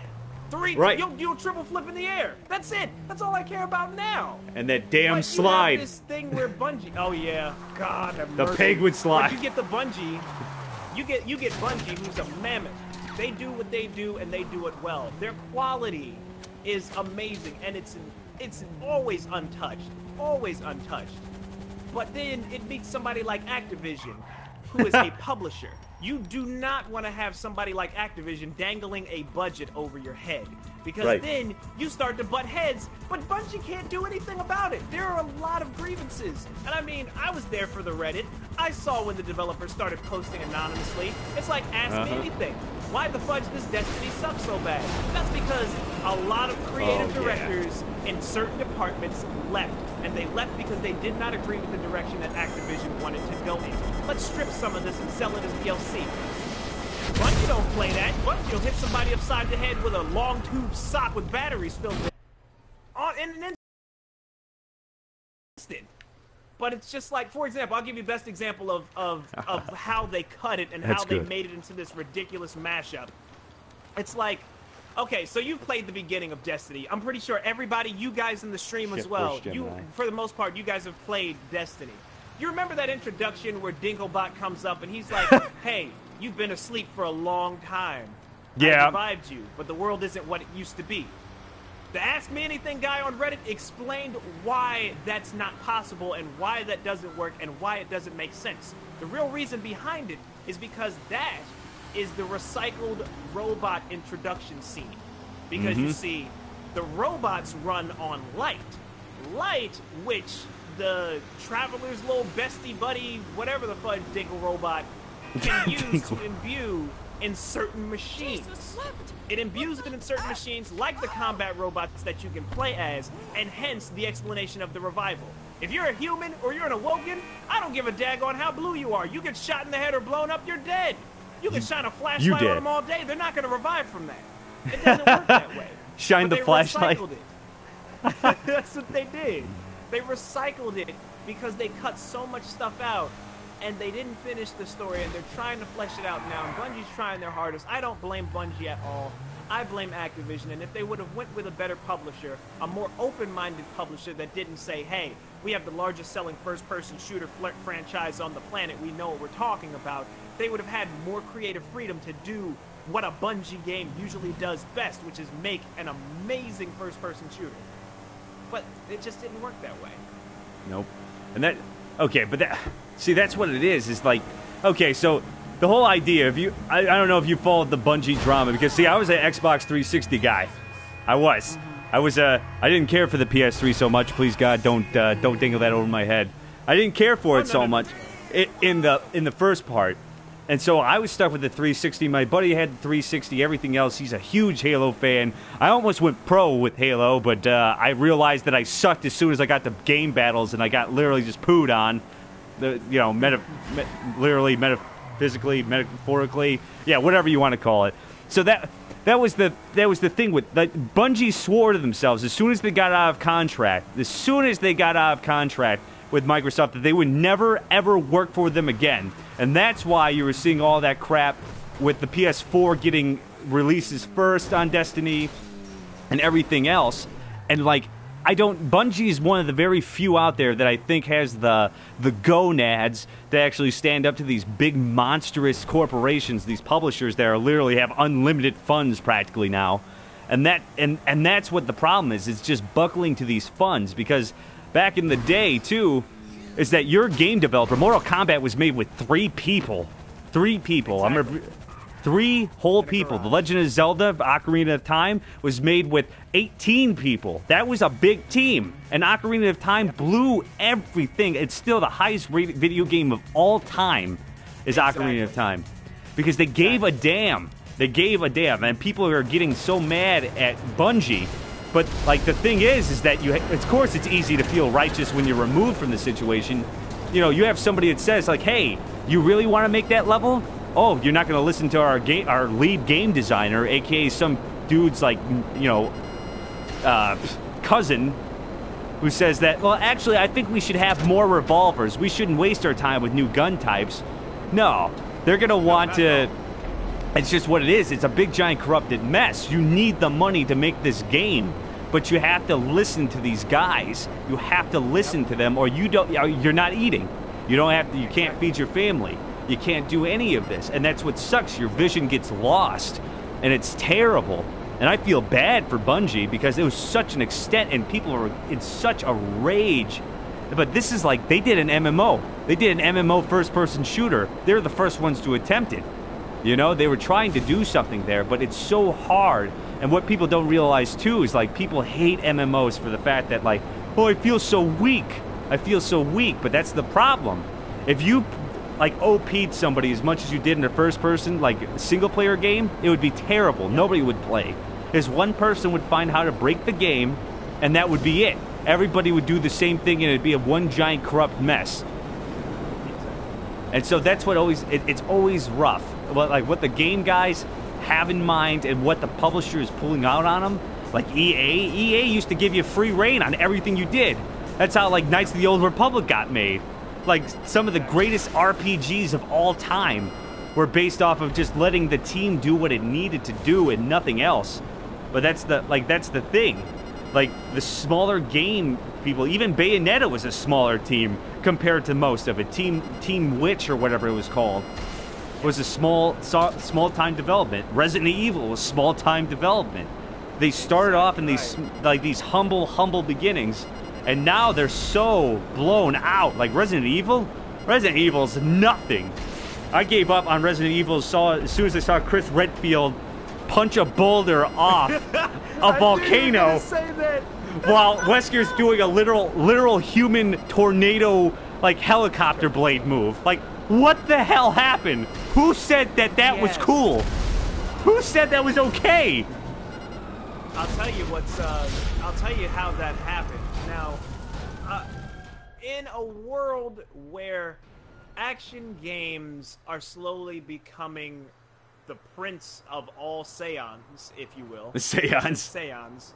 Seance. We don't need a lawsuit here. Is a first-person shooter. Is a first-person shooter that gives you ridiculous prestiges that don't do crap, a whole bunch of DLC microtransaction weapons, and a very average at best lobby. So you get into these situations where, whoops, sorry, I meant to land that next to you. But, yep, nice landing, smooth. You get into these situations where it's like, how do you compete with that? We need to get up on this market. Shinji Mikami would have never put up with that. You know what I'm saying? Yeah, that's what I almost got you to cuss. Almost. But I mean, it's just, and I'm getting so passionate awesome, about it because Tyler. I'm sorry about that in advance. But it's like he would have never put up with that ever. His vision of how survival horror should be has not changed in 20 freaking years. 20 years. It hasn't, and you see that with The Evil Within. So many remnants of Resident Evil 4 are with The Evil Within, it's ridiculous. Yep. And Resident Evil 5, I will tell you one thing about it. If Resident Evil 5 was named any other game, it would have been the most polished zombie apocalypse video game of its time. Because you could run, you could dodge, you could roll, you could melee attack at any given time you wanted to. The weapons were nice. The interface was amazing. It just had the Resident Evil title, and people were looking for survival horror. And they did not get it. But man alive, was mercenary mode not fun? Get the fudge out of town, it was. It really was. And that's what I feel like like raid mode. If raid mode had the Resident Evil 6 engine attached to it for Resident Evil 2 Revelations 2, it would have been glorious. Heck yeah, I'll level up my dodge roll to level 15 so I'm doing parkour like Kyle Crane off a freaking Dying Light. I'll take that 2-to-1. I'll spend a couple of bucks on upgrading it quicker. Why not? Right. But it's just the choices that video game developers make to try and compete with other people that makes them so terrified of jumping in a new direction because of how messed up the gaming community has become as a whole. They push everything like next-gen technology in your face, and people lose focus of what's important in video games. What's important is the entertainment factor. Now, what truly entertains a person is up for debate, but you cannot say that an all-around generally fun game will beat one that has graphical fidelity any freaking day. That's uncontestable. I'm sorry, but gameplay matters the most out of anything else that you want to experience with a video game, because guess what? You're playing it. You're not watching a movie. You know what I'm saying? But I mean, that's just my take on it. I think that, and I might be crazy, but I think games are designed for you to play them and enjoy yourselves. That's it. I don't know. I can't even. I'm gonna have to leave. I can't even. To play a video game. To play a video game. I've never heard anything in my life. Not once. Oh man. But I mean, I feel like that's what it's come down to. And to segue off of that into the next subject, I kind of feel like the more technology we get, the less of a focus the gaming community on what's important, and that's why everybody's so embittered towards having a certain amount of money put into a game. Every game is an investment now to gamers. And somebody brought up a really, really interesting point that most gamers are upset because the game isn't free or next to free. Everybody feels entitled to having a video game without putting forth their money. And I mean, yeah, money's tight, but I mean, what do you think about that? The whole technology push and how it's affected gaming? Yeah, so the technology push in gaming, it's still so rough. Like, people still don't understand, like, how expensive it is to make your own engine. Like, back in the day, okay, see, I keep on feeling old now. Back in the day, back in the day, everybody used to make their own engines, and then the Unreal Engine came out. That was really simple. Shut up, Lester, by the way. It made it really easy, and that's the thing, is that people like Unreal and oh god, what are they even calling themselves now? Epic? Are they still Epic Games? Are they still Epic Games? Yep. Yep, they're still Epic Games. They rebranded to Epic, so they're just Epic. Yeah, so yeah, now it's Epic. Epic was the biggest badasses in first-person shooters of all time. Like, they've made the Unreal franchise. They made this. We still use the engine. They're on Unreal 4 now. That's ludicrous to me. And that's just what it is. It's still this idea of free to play, and then making sure that you get everything for nothing. Like, people have to understand the budget. I'm going to take an example. I was really hooked into SWTOR. That Star World Republic. For those of who actually played it, I was hooked. Bad. And then as soon as it went free to play, that's when it is. And I hate to say this, and now this is probably going to bring up a whole another can of worms. That monthly subscription actually keeps the bad people out. So the people that are literally the 12-year-olds who come on by and say, hey, guess what? I just want to go and make rape jokes that nobody has a good time. That is the problem that I have. And then, and that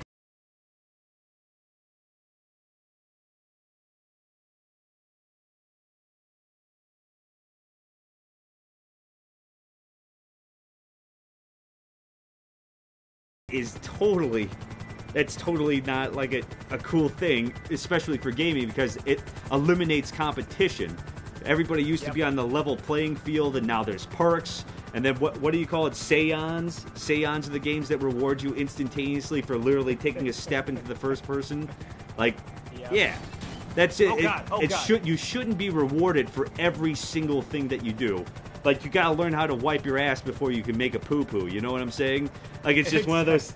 That's just what you have to do. You have to put some time in it. And there's always people that are, when you go into these free-to-play games, it's always power level me, power level me, power level me, all day long. And, like, literally nobody can do a dungeon because it takes too long. Is this helicopter gonna fall? It doesn't look weighted anymore. Okay, we're fine.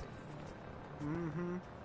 But, yeah, and I mean, not to, I guess, interrupt your, because you were making some really good points there, but your mic quality went from, hey, you know, top of the morning to you, to, I think I'm ready for bed. It kind of crapped out a little bit. Uh-oh. How about now? It's better now. Okay, cool. All right, so I wasn't close enough to the dang mic. That's what it was. Oh, no, it's still there. You're just louder. Oh, God. Okay, hold on. It was going in and out, and then all of a sudden, it's almost like the left and right audio channels went to semi-mute, like a 3.5 jack is plugged in halfway almost. Oh, God, That's what no. it kind of sounds like. Uh-oh. Oh, hold on. Oh, no. Oh, while you're doing that, what's going on, Manapot? And by the way, guys, welcome to the stream, all of you. I really appreciate you all stopping by. If you don't know what's going on, we are currently having a podcast together on the state of gaming, an idea by the legendary streamer Narrcost, not my own idea. And we're basically talking about how gaming has changed from the days of bringing your game system over to your best friend's house and playing that new Super Nintendo game, as opposed to the power to say whatever they want, that kind of thing. So please feel free to chime in. Please feel free to comment. Please feel free to ask questions, because we will get to them.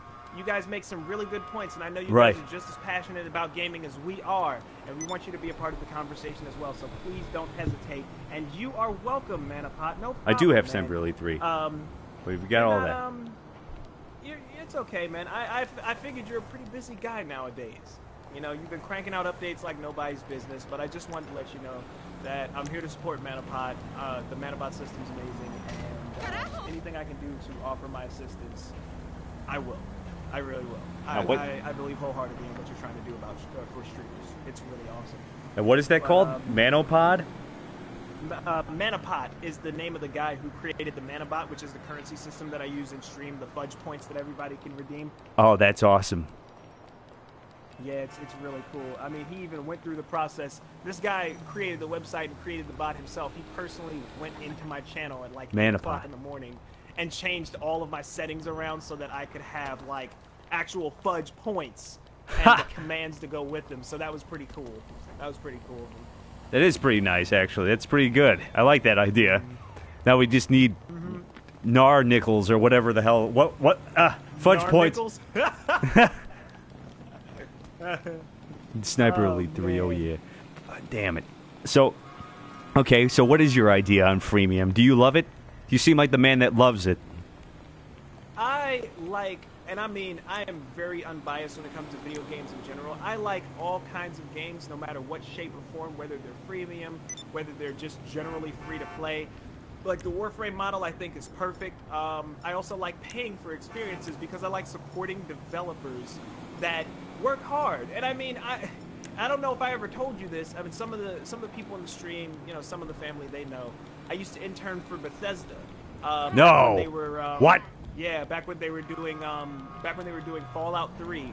So I got a lot of industry knowledge on how it works. But since Bethesda at the time was all in-house, like they didn't have somebody else looming over their head with a budget, they had full creative freedom over there. We take field trips to DC and ride the metro. You have the, you know what I'm saying, you have the creative directors and everybody coordinating people on what to do. We were taking pictures of the Metro City area and the DC area because these were things that we were going to use to model, to use 3D models. We also took a couple of trips to the library, looked up archives and old photos of what it used to look like back in the 20s and 30s so that we could make the most accurate depiction of a Fallout war before the early 2000s. You know what I mean? So it was pretty interesting. I learned a lot, and what I realized is how much work is actually put into a game. And I went to college for game design, and I knew how hard it was, but they're still a corporation. You know what I'm saying? They still have to pay overhead. Everybody has to go home with a paycheck. Some people spend the night there. And I mean, I was a college kid, so I could spend the night freaking anywhere. I don't have a family and kids to go home to.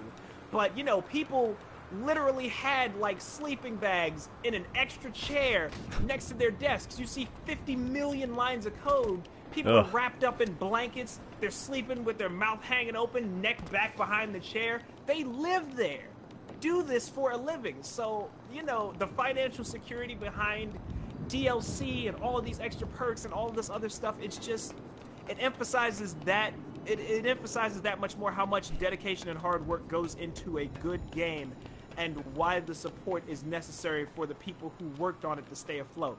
Now, sometimes you have people who are like, let's release the game early. Sonic Boom, I'm looking at you. Oh, let's God. Release the game early to meet the holiday season. Oh, yeah, God. Let's do that. And then they don't Sonic Boom. make a very good amount of money, and it's like, well, crap, you really didn't put the work in that you were supposed to, so of course the game's going to do crappy. But, you know, my take on video games like that, it's just, that's the way it is for me. I love all video games. I have a love for the developers, you know what I'm saying, the creators, the graphic designers. You know what I'm saying? This is 3 floors worth of hundreds of people who work every single day for years on a game. Now, mind you, the same things might not be relevant 3 years from now. You have to plan for all of that. You're going to make a game that takes place in 2013. By the time 2013 comes around, you have to make sure everything's relevant. You have to make sure everything's on top. You have to constantly do updates, constantly do testing. There's a whole bunch of stuff that goes into it, but when they don't, it ends up in a really bad way.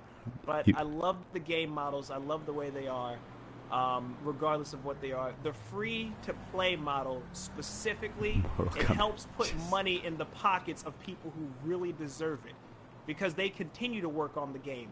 You know what I'm saying? The grind, after it went gold for Bethesda for Fallout 3, they were celebrating. I couldn't go because I was 17 and I couldn't drink, but that's not the point.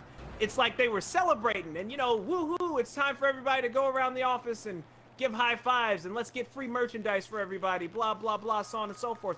The free-to-play model, they still work on this every freaking day. They don't reach gold status. They're in purgatory. They're in development purgatory. So I support those kind of things because I know what it's like. Pull the trigger. Pull the trigger. Oh, God. Oh, God. No, Adam, I don't mean it. Fuck that. I don't mean it. I'm trying to take nice portraits of you. Taking nice, very nice portraits. Everybody's saying I'm doing digital pacing because when I talk, I pace. Especially when I'm passionate about something that I'm talking about, I pace a lot. And everybody's like, he's digital pacing right now. Yeah, you're digital pacing. So I was watching you. I was watching you do that. And I was like, it would be so nice. God. So nice, right? You're not behind that pillar, you know. What? Oh, God, what are you doing? Okay. Is this what it's come down to? Is this what it's come down to, Mr. Cost? Is this what it's come down to? You've been a good friend, but now... Have I? Oh, damn it! Oh! E2! E2, Adam. E2. Oh, God. I'm glad that I crumpled like like a garbage can. Like, that was the most ridiculous, like, literally flopped down like I lost how to control my legs. Like, that was terrible. That was literally if, like, FDR tried to come back and teach people how legs worked. Like, that did not, like, I don't even get how I felt like that. I did the splits. I'm a very pretty princess. But, oh, man. All right. Narrcost stream? Absolutely. What do you think I'm doing? Why I got into streaming in the first place. What do you think? This amazing man right here, he will find you. And then I will entertain you. I'm hoping. Oh, I mean, entertain, not kill. What would I say? I said kill? Oh, sorry, I didn't mean that. Death. There's some weird sort of... God. But thank you for that bullet aspirin. It felt great. It felt really, really good. So... Did it? Yeah. No, you better not. You'd better not be scoping me out. Markiplier's in the hospital. No, Supplies. is he? Supplies. That sounds very... Jesus Christ, I just said Narcoplier. Oh No! Narcoplier! What have I That's done? No, that's not going to go away now. Narcoplier. Oh, God. Damn it. Damn it. Why did I think of that? Man. I don't know why you didn't think of that, but that is absolutely insane. But anyway, yeah, what's really crazy about it is he's in the hospital. He had to have surgery from a previous surgery that he had. Scar tissue messed him up. So he's going to be in the hospital for a while. He's in recovery right now. I'm dead. Oh, God, I'm dead. Oh! Okay. Oh, God! Oh, I shot your head off! I think you shot my head off. Oh, no! Oh, man. Hey, Cares. Oh, God, Cars the Autumn. How you doing? But, this... Oh, God, I'm so sorry about that. George, what's going on? What's going on, Eve8? Welcome to the stream. Thanks for stopping by. Yeah, it's really interesting, and as far as that's concerned, I know with full faith that he's going to recover properly. He just has his family just has a history of medical issues, and it's understandable. Mark's getting older, and, you know, he's got to take care of himself more than he used to, so, yeah. Pretty much. But yeah, back on the gaming thing. Yeah, I mean, what are you with free-to-plays? How does it work for you? Oh, God, I hate it. I hate it more than any... Like, free-to-play... Like, I don't know. I still think about the more poo in the toilet, the more it stinks. You know what I'm saying? Like, that is just what it is. There's a lot of... It's a lot of... I hate to say riffraff, but that's what it is. That's where the trolls go. If it's free to play, that's open access. Like, you're probably less likely to troll for, like, you know, if you get banned from a $15 a month, like, MMO. Like, it's going to suck. You're going to waste your mom's money, and then your mom's going to get mad at you. And then, you know, you're going to get grounded. You can't have ice cream cone anymore. You can't go to Baskin Robbins, you know. You can't get your Superman ice cream, because I loved that crap as a kid. Superman ice cream, FTW, by the way. But... what ends up happening is that this free-to-play thing, and it still gets down to this whole thing. Oh, God. Yeah, sorry. Now, somebody brought up Bloodborne in the stream now. My eyes are going for that. But, in that regard, the free-to-play, the power leveling thing, like, hey, guess what? If you want to level up faster, you can give, like, $5, and then $5 a month, you can get double XP. Like, that's what sucks. Like, you don't learn how to play your class. You don't know how to play the game because you already have this hypersensitivity. As Drake said it best, you have to start from the bottom before you hear. That's literally, like, great philosophy right there. You have to start from the bottom, Drake. I don't give a crap if your whole crew's there, but you have to get there with your crew. You know what I'm saying? Yeah. But I understand what you mean with that. And that's just the... Oh, I shot you again. I didn't mean to actually hit you that time. That was a good shot. And now I have the cops on me. Crap. But that's just the same thing that's going to happen. Like, now that's what I'm worried about with Bloodborne, because they're already releasing these ideas of, like, hey, the game's going to be really hard because it's Dark Souls, but instead of fireplaces, you get gravestones. Ooh-wee, ooh. And then they're going to give you XP bonuses. You're going to be able to buy weapons. You're not going to be able to sit down and say, hey, This is a challenging game that literally makes me want to break controllers and pop my hemorrhoids. Like, it's really bad. Dark Souls is a very hard game, and I take my pride in actually being halfway decent at third-person shooters. But that's the same thing that I'm worried about Bloodborne. People are beating the crap out of Bloodborne. Like, I've not seen a advertisement for Bloodborne, like, probably about 2 months now. It is so hyped that I have no question that everybody's going to be jumping for the freemium plan, where they're going to try to get all of that, and then there's going to be people that are going to raid your server and just kill you just for shits and gigs. So that's what I'm worried about. It's that freemium mentality of, like, getting that advantage because you begged mommy or you dipped into your own credit card account in order to get an advantage on somebody else. And then that kind of goes back to the state of gaming entirely. It's not a group orientation anymore. Usually before, and like why MMOs were so popular, is that you had to work together. And you went over to your friend's house to play. Now it's like, hey, guess who has the biggest E-penis? I might be packing a 14-incher, but somebody out there has a 16. Like, it doesn't make any sense. It's all competition, and cooperation is completely out the window. And that idea feeds into freemium. Like, when you have these, like, where you have to go and buy everything, you can buy your ways up to the top. It's just not a group mentality. It's it's a measuring contest, to be putting it politely. It's, I'm better than you, ha. That's it. Yeah. And it's not like, hey, maybe we should support one another and have badass guilds that will be able to take over people that are less talented, less cooperative. But it just doesn't work. Teamwork doesn't exist anymore. And it really, really sucks. Yeah, it does. No, you're absolutely right about that.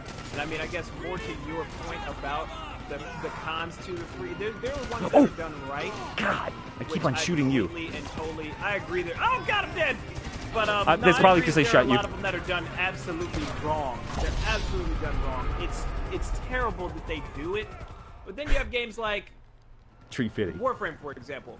Warframe does microtransactions right.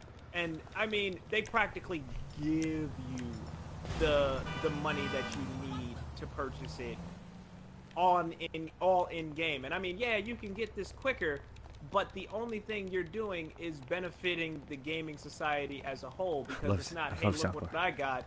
It's, hey, look, I got this stuff. Let me help you get this your way.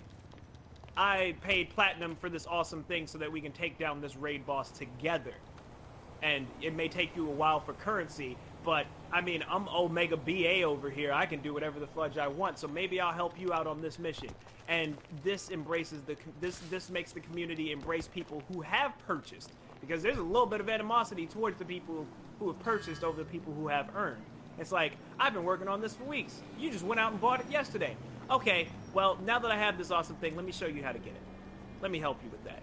Let me do this. Let me do that for you. Because it brings the community together. It's not be the first to do this, or be the first to be awesome, or be the first to do that. It's do everything together regardless of how it works. It's like Dust 514. Have you heard of that game? Yes. Yes. Yes. I love Dust to death. Do you know why I love Dust to death? Because it is directly connected to EVE Online, which I have been playing for years.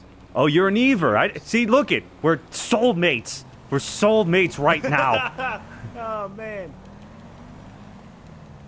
Hey, lady. Oh, God, did you just kill Aunt Jemima? Oh, God. Oh, no. You shot her in the tuchus.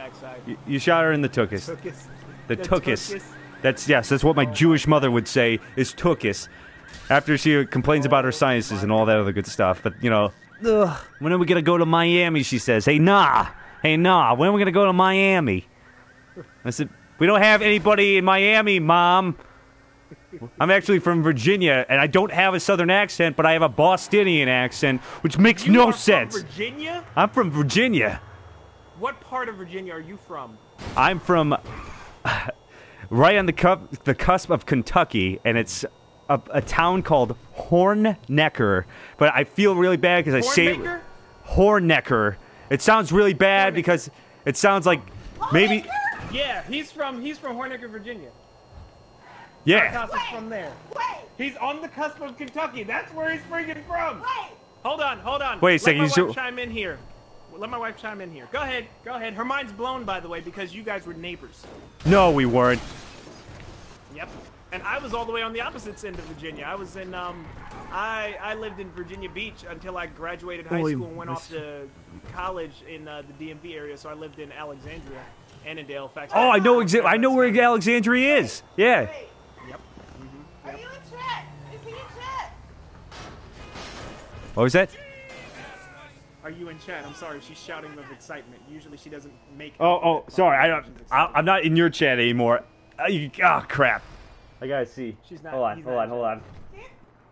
He's going now. He's going now. Okay.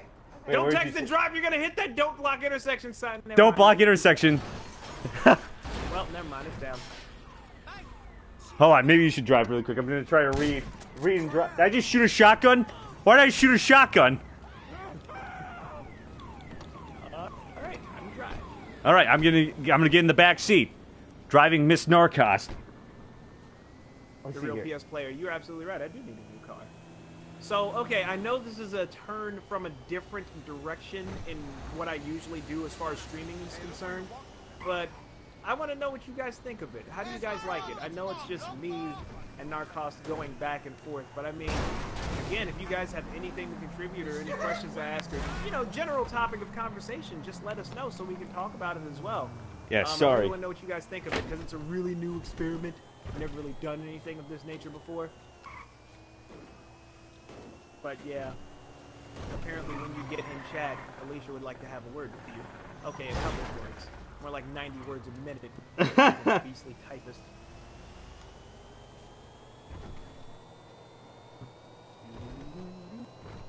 Driving down the interstate. Yeah, sorry about the.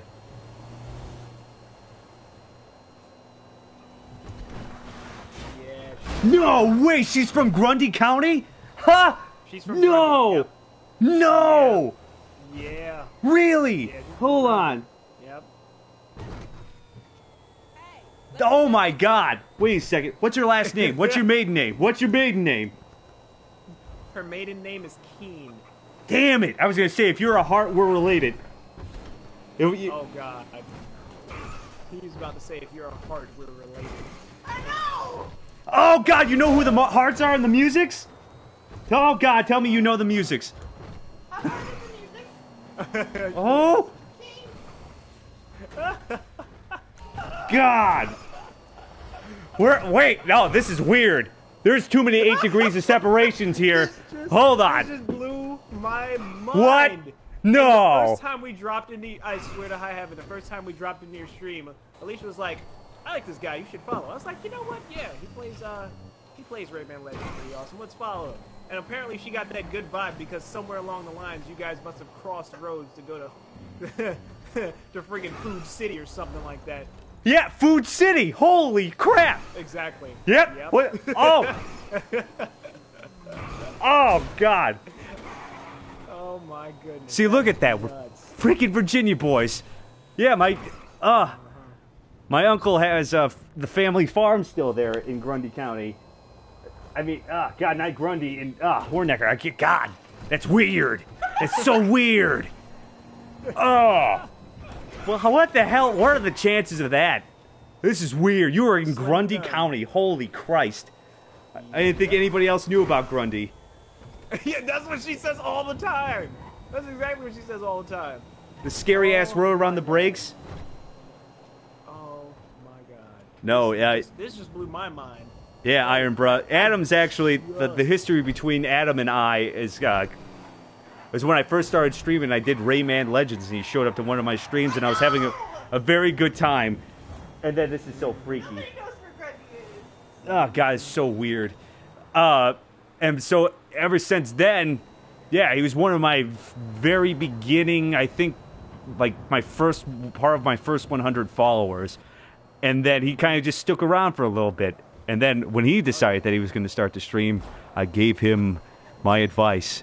I said, just keep on doing it, kid. And he was like, okay. And then before I knew it, I'm in his shadow. So, hi. I'm the former Glory Narrcost, and Adam Default is going to be taking over when I retire next week. I retire every week, by the way. No. Okay, so guys, in the chat right now, how angry would you be if Narrcost decided to retire next week? Oh my Spam god. is allowed just for this moment. You're gonna see this because people like you around here.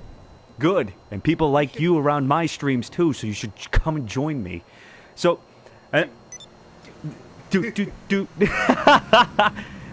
what I'm thinking, now, this is kind of another idea, so if your stream can hear me, and if there's fellow streamers, because usually smuggler helicopters escaped. What the heck? I have But no idea what the fuck that is. what I want to kind of do is, like, since I've loved this Twitch community and you showed me so much love and support, and this has been a fluke, and so I'm just happy that this was a fluke. But what I want to end up doing is, like, if there's streamers out there, I want to do one-on-one interviews, because I love this podcast thing that we're doing here. I love this, and then we got footage, and we're talking about stuff that's cool, and I like that. But I want to do individual interviews.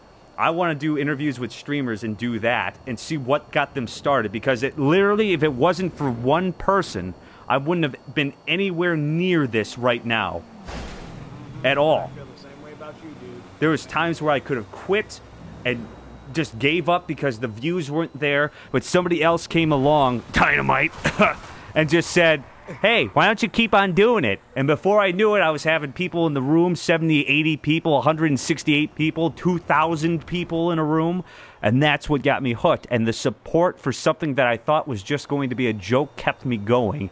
And I want to dig into people's minds, and it's just kind of the thing. The psychology major that was me a while ago loves that idea. Okay, so we share that same aspect with, because I love that kind of stuff, and I would have never, ever thought of interviews. Hey, Better Are you Eggs. kidding me? Streamer interviews? Oh my goodness, I would have never thought of that. And I mean, I try to support the community as much as possible. I tell people all the time, you know, if you want to talk about your channel on my stream, yeah, sure, we'll give you the opportunity. You ask permission? Cool. By all means. You need some graphic design? I got your back. You need something on Twitter? I got your back. You need some help? You want to know what the best bot to use is? You want some ideas? You want some advice? Sure, I'm all for it. But interviews? Dude, that makes people feel like insane celebrities up in this piece. No ebonics intended. But seriously. It's an amazing thing. It's an amazing thing to know that we could probably do something like that. You could probably do something like that and blow people's minds and make them even more motivated to continue doing what they're doing, because they feel so humbled by the fact that somebody's going out of their way to not show off the newest game that they have in their collection, but put the spotlight on somebody else for a change. You know what I mean? And that, I feel like, is really important in the quest to building a quintessential and very positive community. Yeah. Man, Well, man. Yeah, that's something I really want to do. Like, it's something that's been running through my mind just because I got lucky. It was literally when I first started doing this thing, I didn't have a camera, I had a headset, and then I was playing Tomb Raider was my big break, and then it was Outlast, because people like to see me just literally freak the hell out. But that was but that's just the thing. It was a fluke accident, and people have said, hey, keep on going, kid. And I was like, sure thing, folks. And then that's what ended up happening. And I've met more friends like you, Adam, that have kicked ass and chewed bubble gum, and you're all out of gum. That's the whole thing. I've met so many beings that I want to keep on, and I want to give back to the people, because a lot of people are disheartened because that one follower didn't show up, or those 2 followers didn't show up. It's just, how many people do you have following you right now? A whopping 3,953. Do all of them come back? Jesus, it went up 3 followers? Oh my god, guys. Oh, yeah. I really Oh, why did you do that?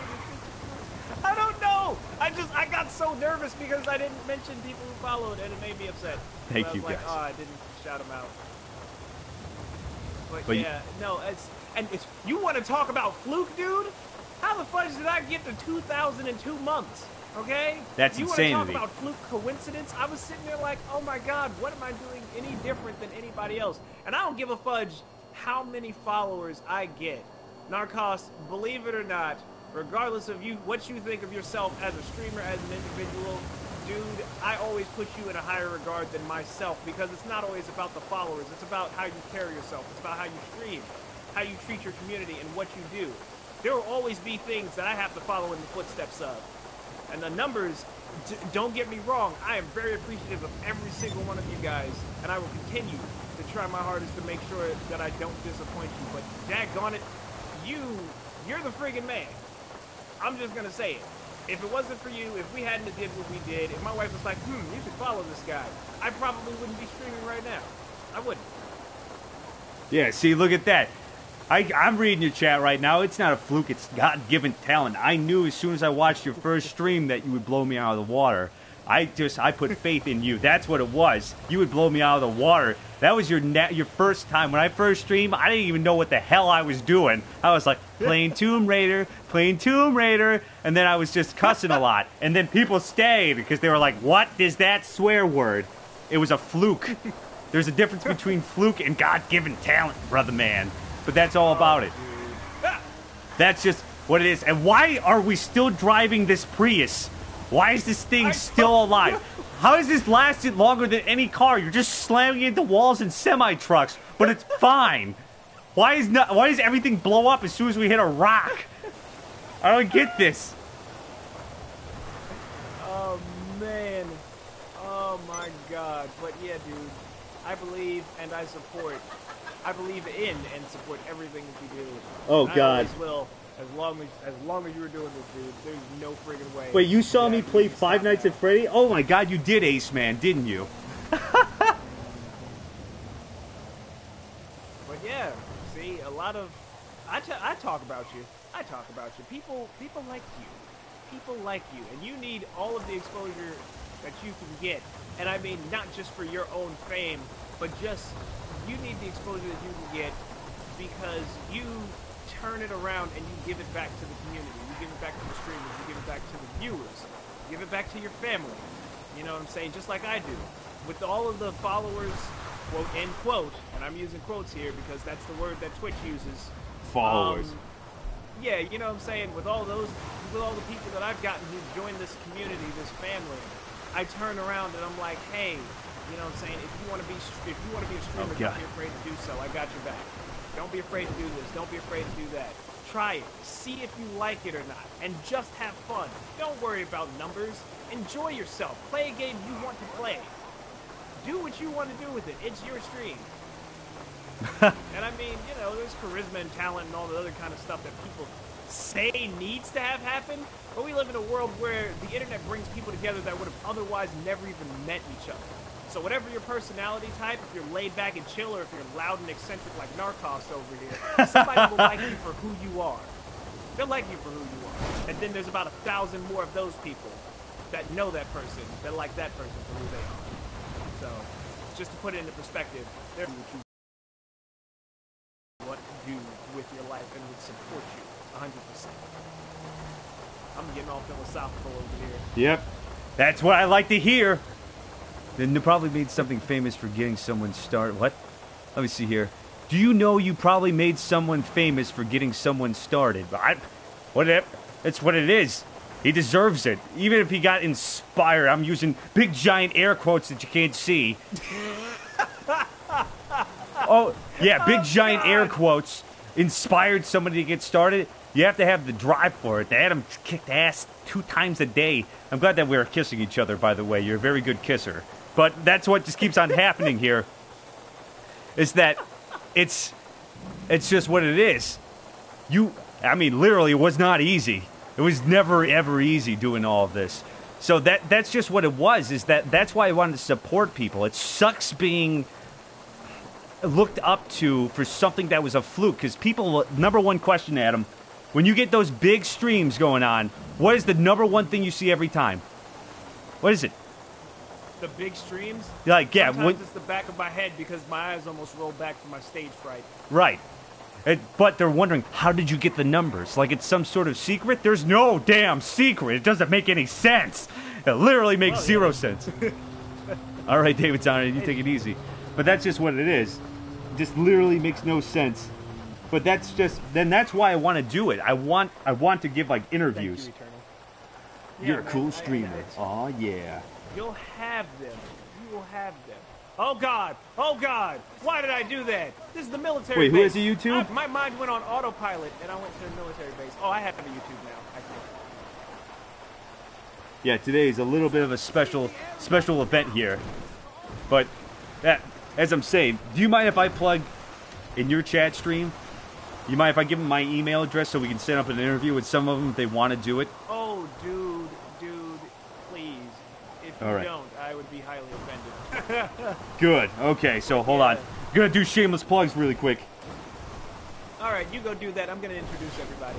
So, thank you guys so much for stopping by the stream. I really appreciate it, and I hope you all have been enjoying your stay so far. This is What Has the World Become, the title of my stream, but in all actuality, it is Narrcost's, the streamer that I am currently collabing with. His genius idea to shed light on things like the streamer community, the video game community, and the video game industry in general. Please enjoy your stay. If you have any questions, if you have any comments, shout-outs, anything ridiculous or absolutely absurd is welcome as well. Topic of conversation can be anything, as long as it's related to video games, of course. Hopefully, but yeah, yes. I mean, you know, let's all be a big family here. Let's all be awesome and cool together. Because me being awesome and cool, or Narrcost is awesome and cool, that doesn't take away from the fact that you're only as cool as the people who like you. You're only as cool as the people who follow you.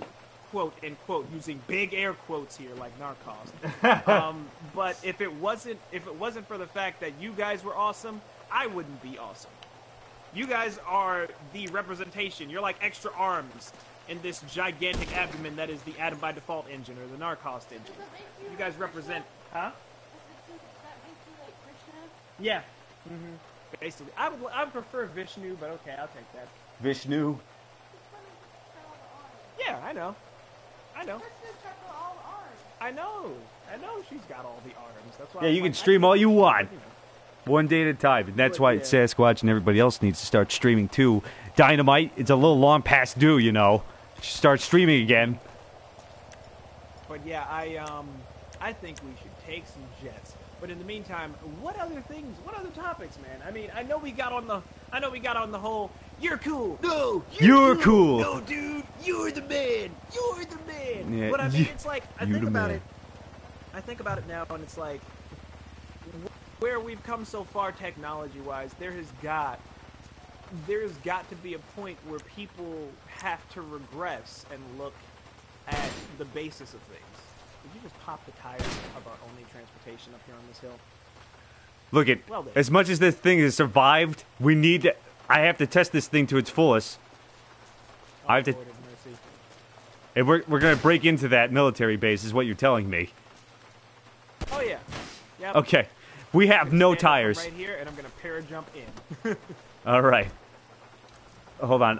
Are you gonna drive it up a hill with the no tires? Okay. There's no traction. There's literally no traction. That's not a good idea. There's literally zero traction. Zero traction. Okay, I'm gonna just leave that. I would definitely. Okay, I'm gonna leave that. I'm gonna leave that right there. But I mean, yeah. I feel like with the technology we have, there has to be a point where people regress. I mean, we've regressed into the 80s, the 70s, and then the 80s again. We're working our way back up to the 90s. But it seems like gaming ever wants to go into the future and not try to finalize its roots and keep them as consistent as they have been. It's always ahead. It's always looking ahead instead of referencing what makes things great and innovating. Because there's a difference between, innovating and imitating. If you're going to innovate something, you're going to improve upon it. Like Nintendo, for example. I can sit here and talk all day about Nintendo. Some people are like, the Wii U sucks, and the Wii sucks, and Nintendo's this, and Nintendo's that. Okay, so let me get this straight. The company that first pioneered the select button, that nobody knew what it did back in Nintendo days, like regular Nintendo Entertainment System. Nobody knew what the select button did on the NES. And now, it's a common staple in every single video game controller ever. Super Nintendo, what do they invent? They invent the trigger buttons. The trigger buttons that I'm using to probably aim at this friggin' car that's moving and probably miss it. Yeah, Nintendo came up with that. And the Rumble Pack, vibration on the Rumble controllers. Pack. Oh, yeah. The Rumble Pack, they did that too. The Wavebird. The first, the first Wavebird. party wireless controller. That came from Nintendo too. Guess what? A lot of crap comes from Nintendo that people try to innovate on, or whatever you want to call it. And I know the motion controls thing is still kind of iffy with a lot of people, but still, I mean, come on now, it was a cool idea. Now you got the Oculus Rift before it was bought out by Facebook. It was pretty cool. But, you know, all that other stuff. But Morpheus. There's still Morpheus. Somewhere. Still Morpheus. Still Morpheus. Yeah. There's still Morpheus. Facebook. But please believe they're gonna. Please believe they're gonna be putting advertisements for like PlayStation Home 4.0 and freaking PlayStation Heroes, the new mini television series in between game loading times. So be prepared for that crap. That's Oh God. Okay. Are we ready? Are we ready to base jump in here? I think we're ready to base jump in here. All right. Up in here. Up in here. Any final words? I don't know if my jumping skill is enough for that. Any final words? Alicia, we don't have life insurance yet, so I'm sorry. It's okay. Oh, okay. All right, everything's cool with the wife. Let's go. Okay, go. Ah! Okay, no, that's just Oh, broken God. legs. That's just No, broken God. legs. Okay. Oh, God. Hold up. Okay, God. hold on, Okay, hold on. that That's had not good. Absolutely no effect. Okay, that's not high enough. Hold on. God. This hill isn't steep enough. All right. All right. Get in the I have car. to hike higher up. Get in the car. You mean the car that's like ridiculous and I don't know how that thing lasted so long. Like that is such. Oh God, that is such a death trap. I am not going in that car. Shoot it once. I want to see if it rolls down. I want to see if it. Hold on. I think I'll just. Okay, I'm starting to get. Come on. Come on. I should have made the highlight. I should have made the highlight of the time I took out one of the heavy military bombers, the gigantic jets. I took it out with a grenade. I threw a grenade at it, and it blew it up. While we were driving in a car on the highway. Oh God, what was that? That was me. What was that? There we go. Oh God. We're all good. God. Do you have the Yep. cops on you? Nope. No How? cops. You're too 10 isolated. feet away from the military Never mind, I base. got the cops on me. Oh God. Okay, never mind. All right, get in the car. Come with me if you want to live. There is no highway anywhere. There is no highway here. God. Oh my God. God. Okay, just Did jump you in. just say white people can't jump? If you haven't noticed, I've been in the sun way too long to be anything like Caucasian of relation in any way, shape, or form. That's not the way it works, sir. I mean, I know my voice says otherwise. Hi, guys. Have you All right. noticed?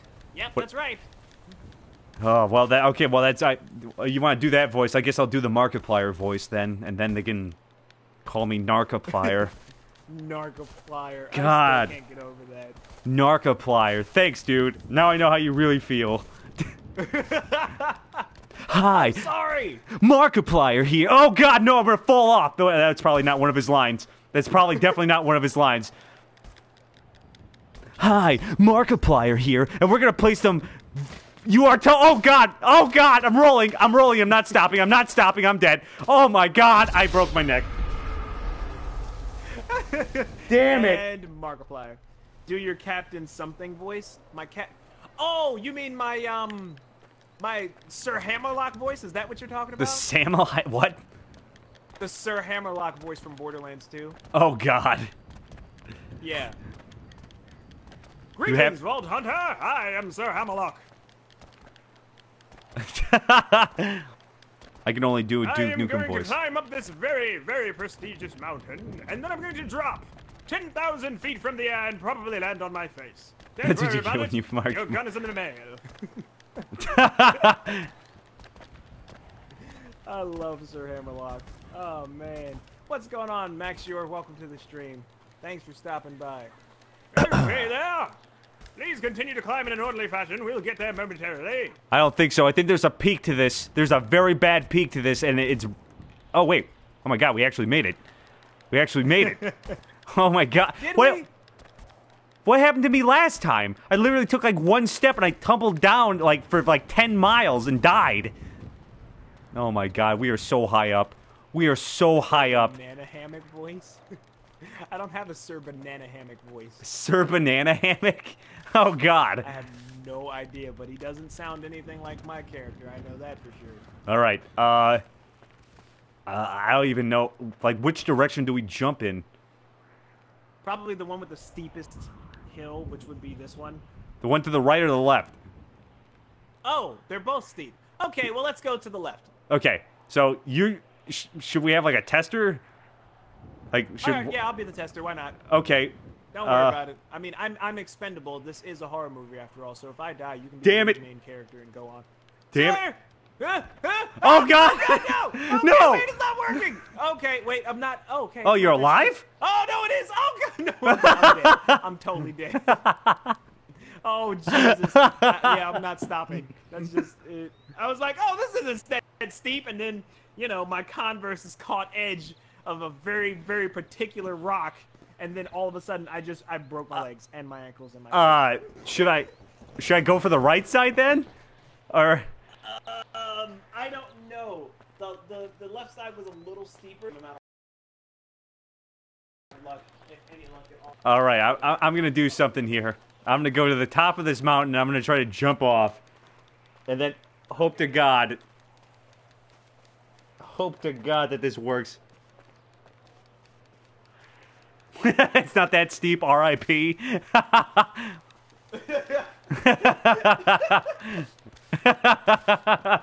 Famous last words.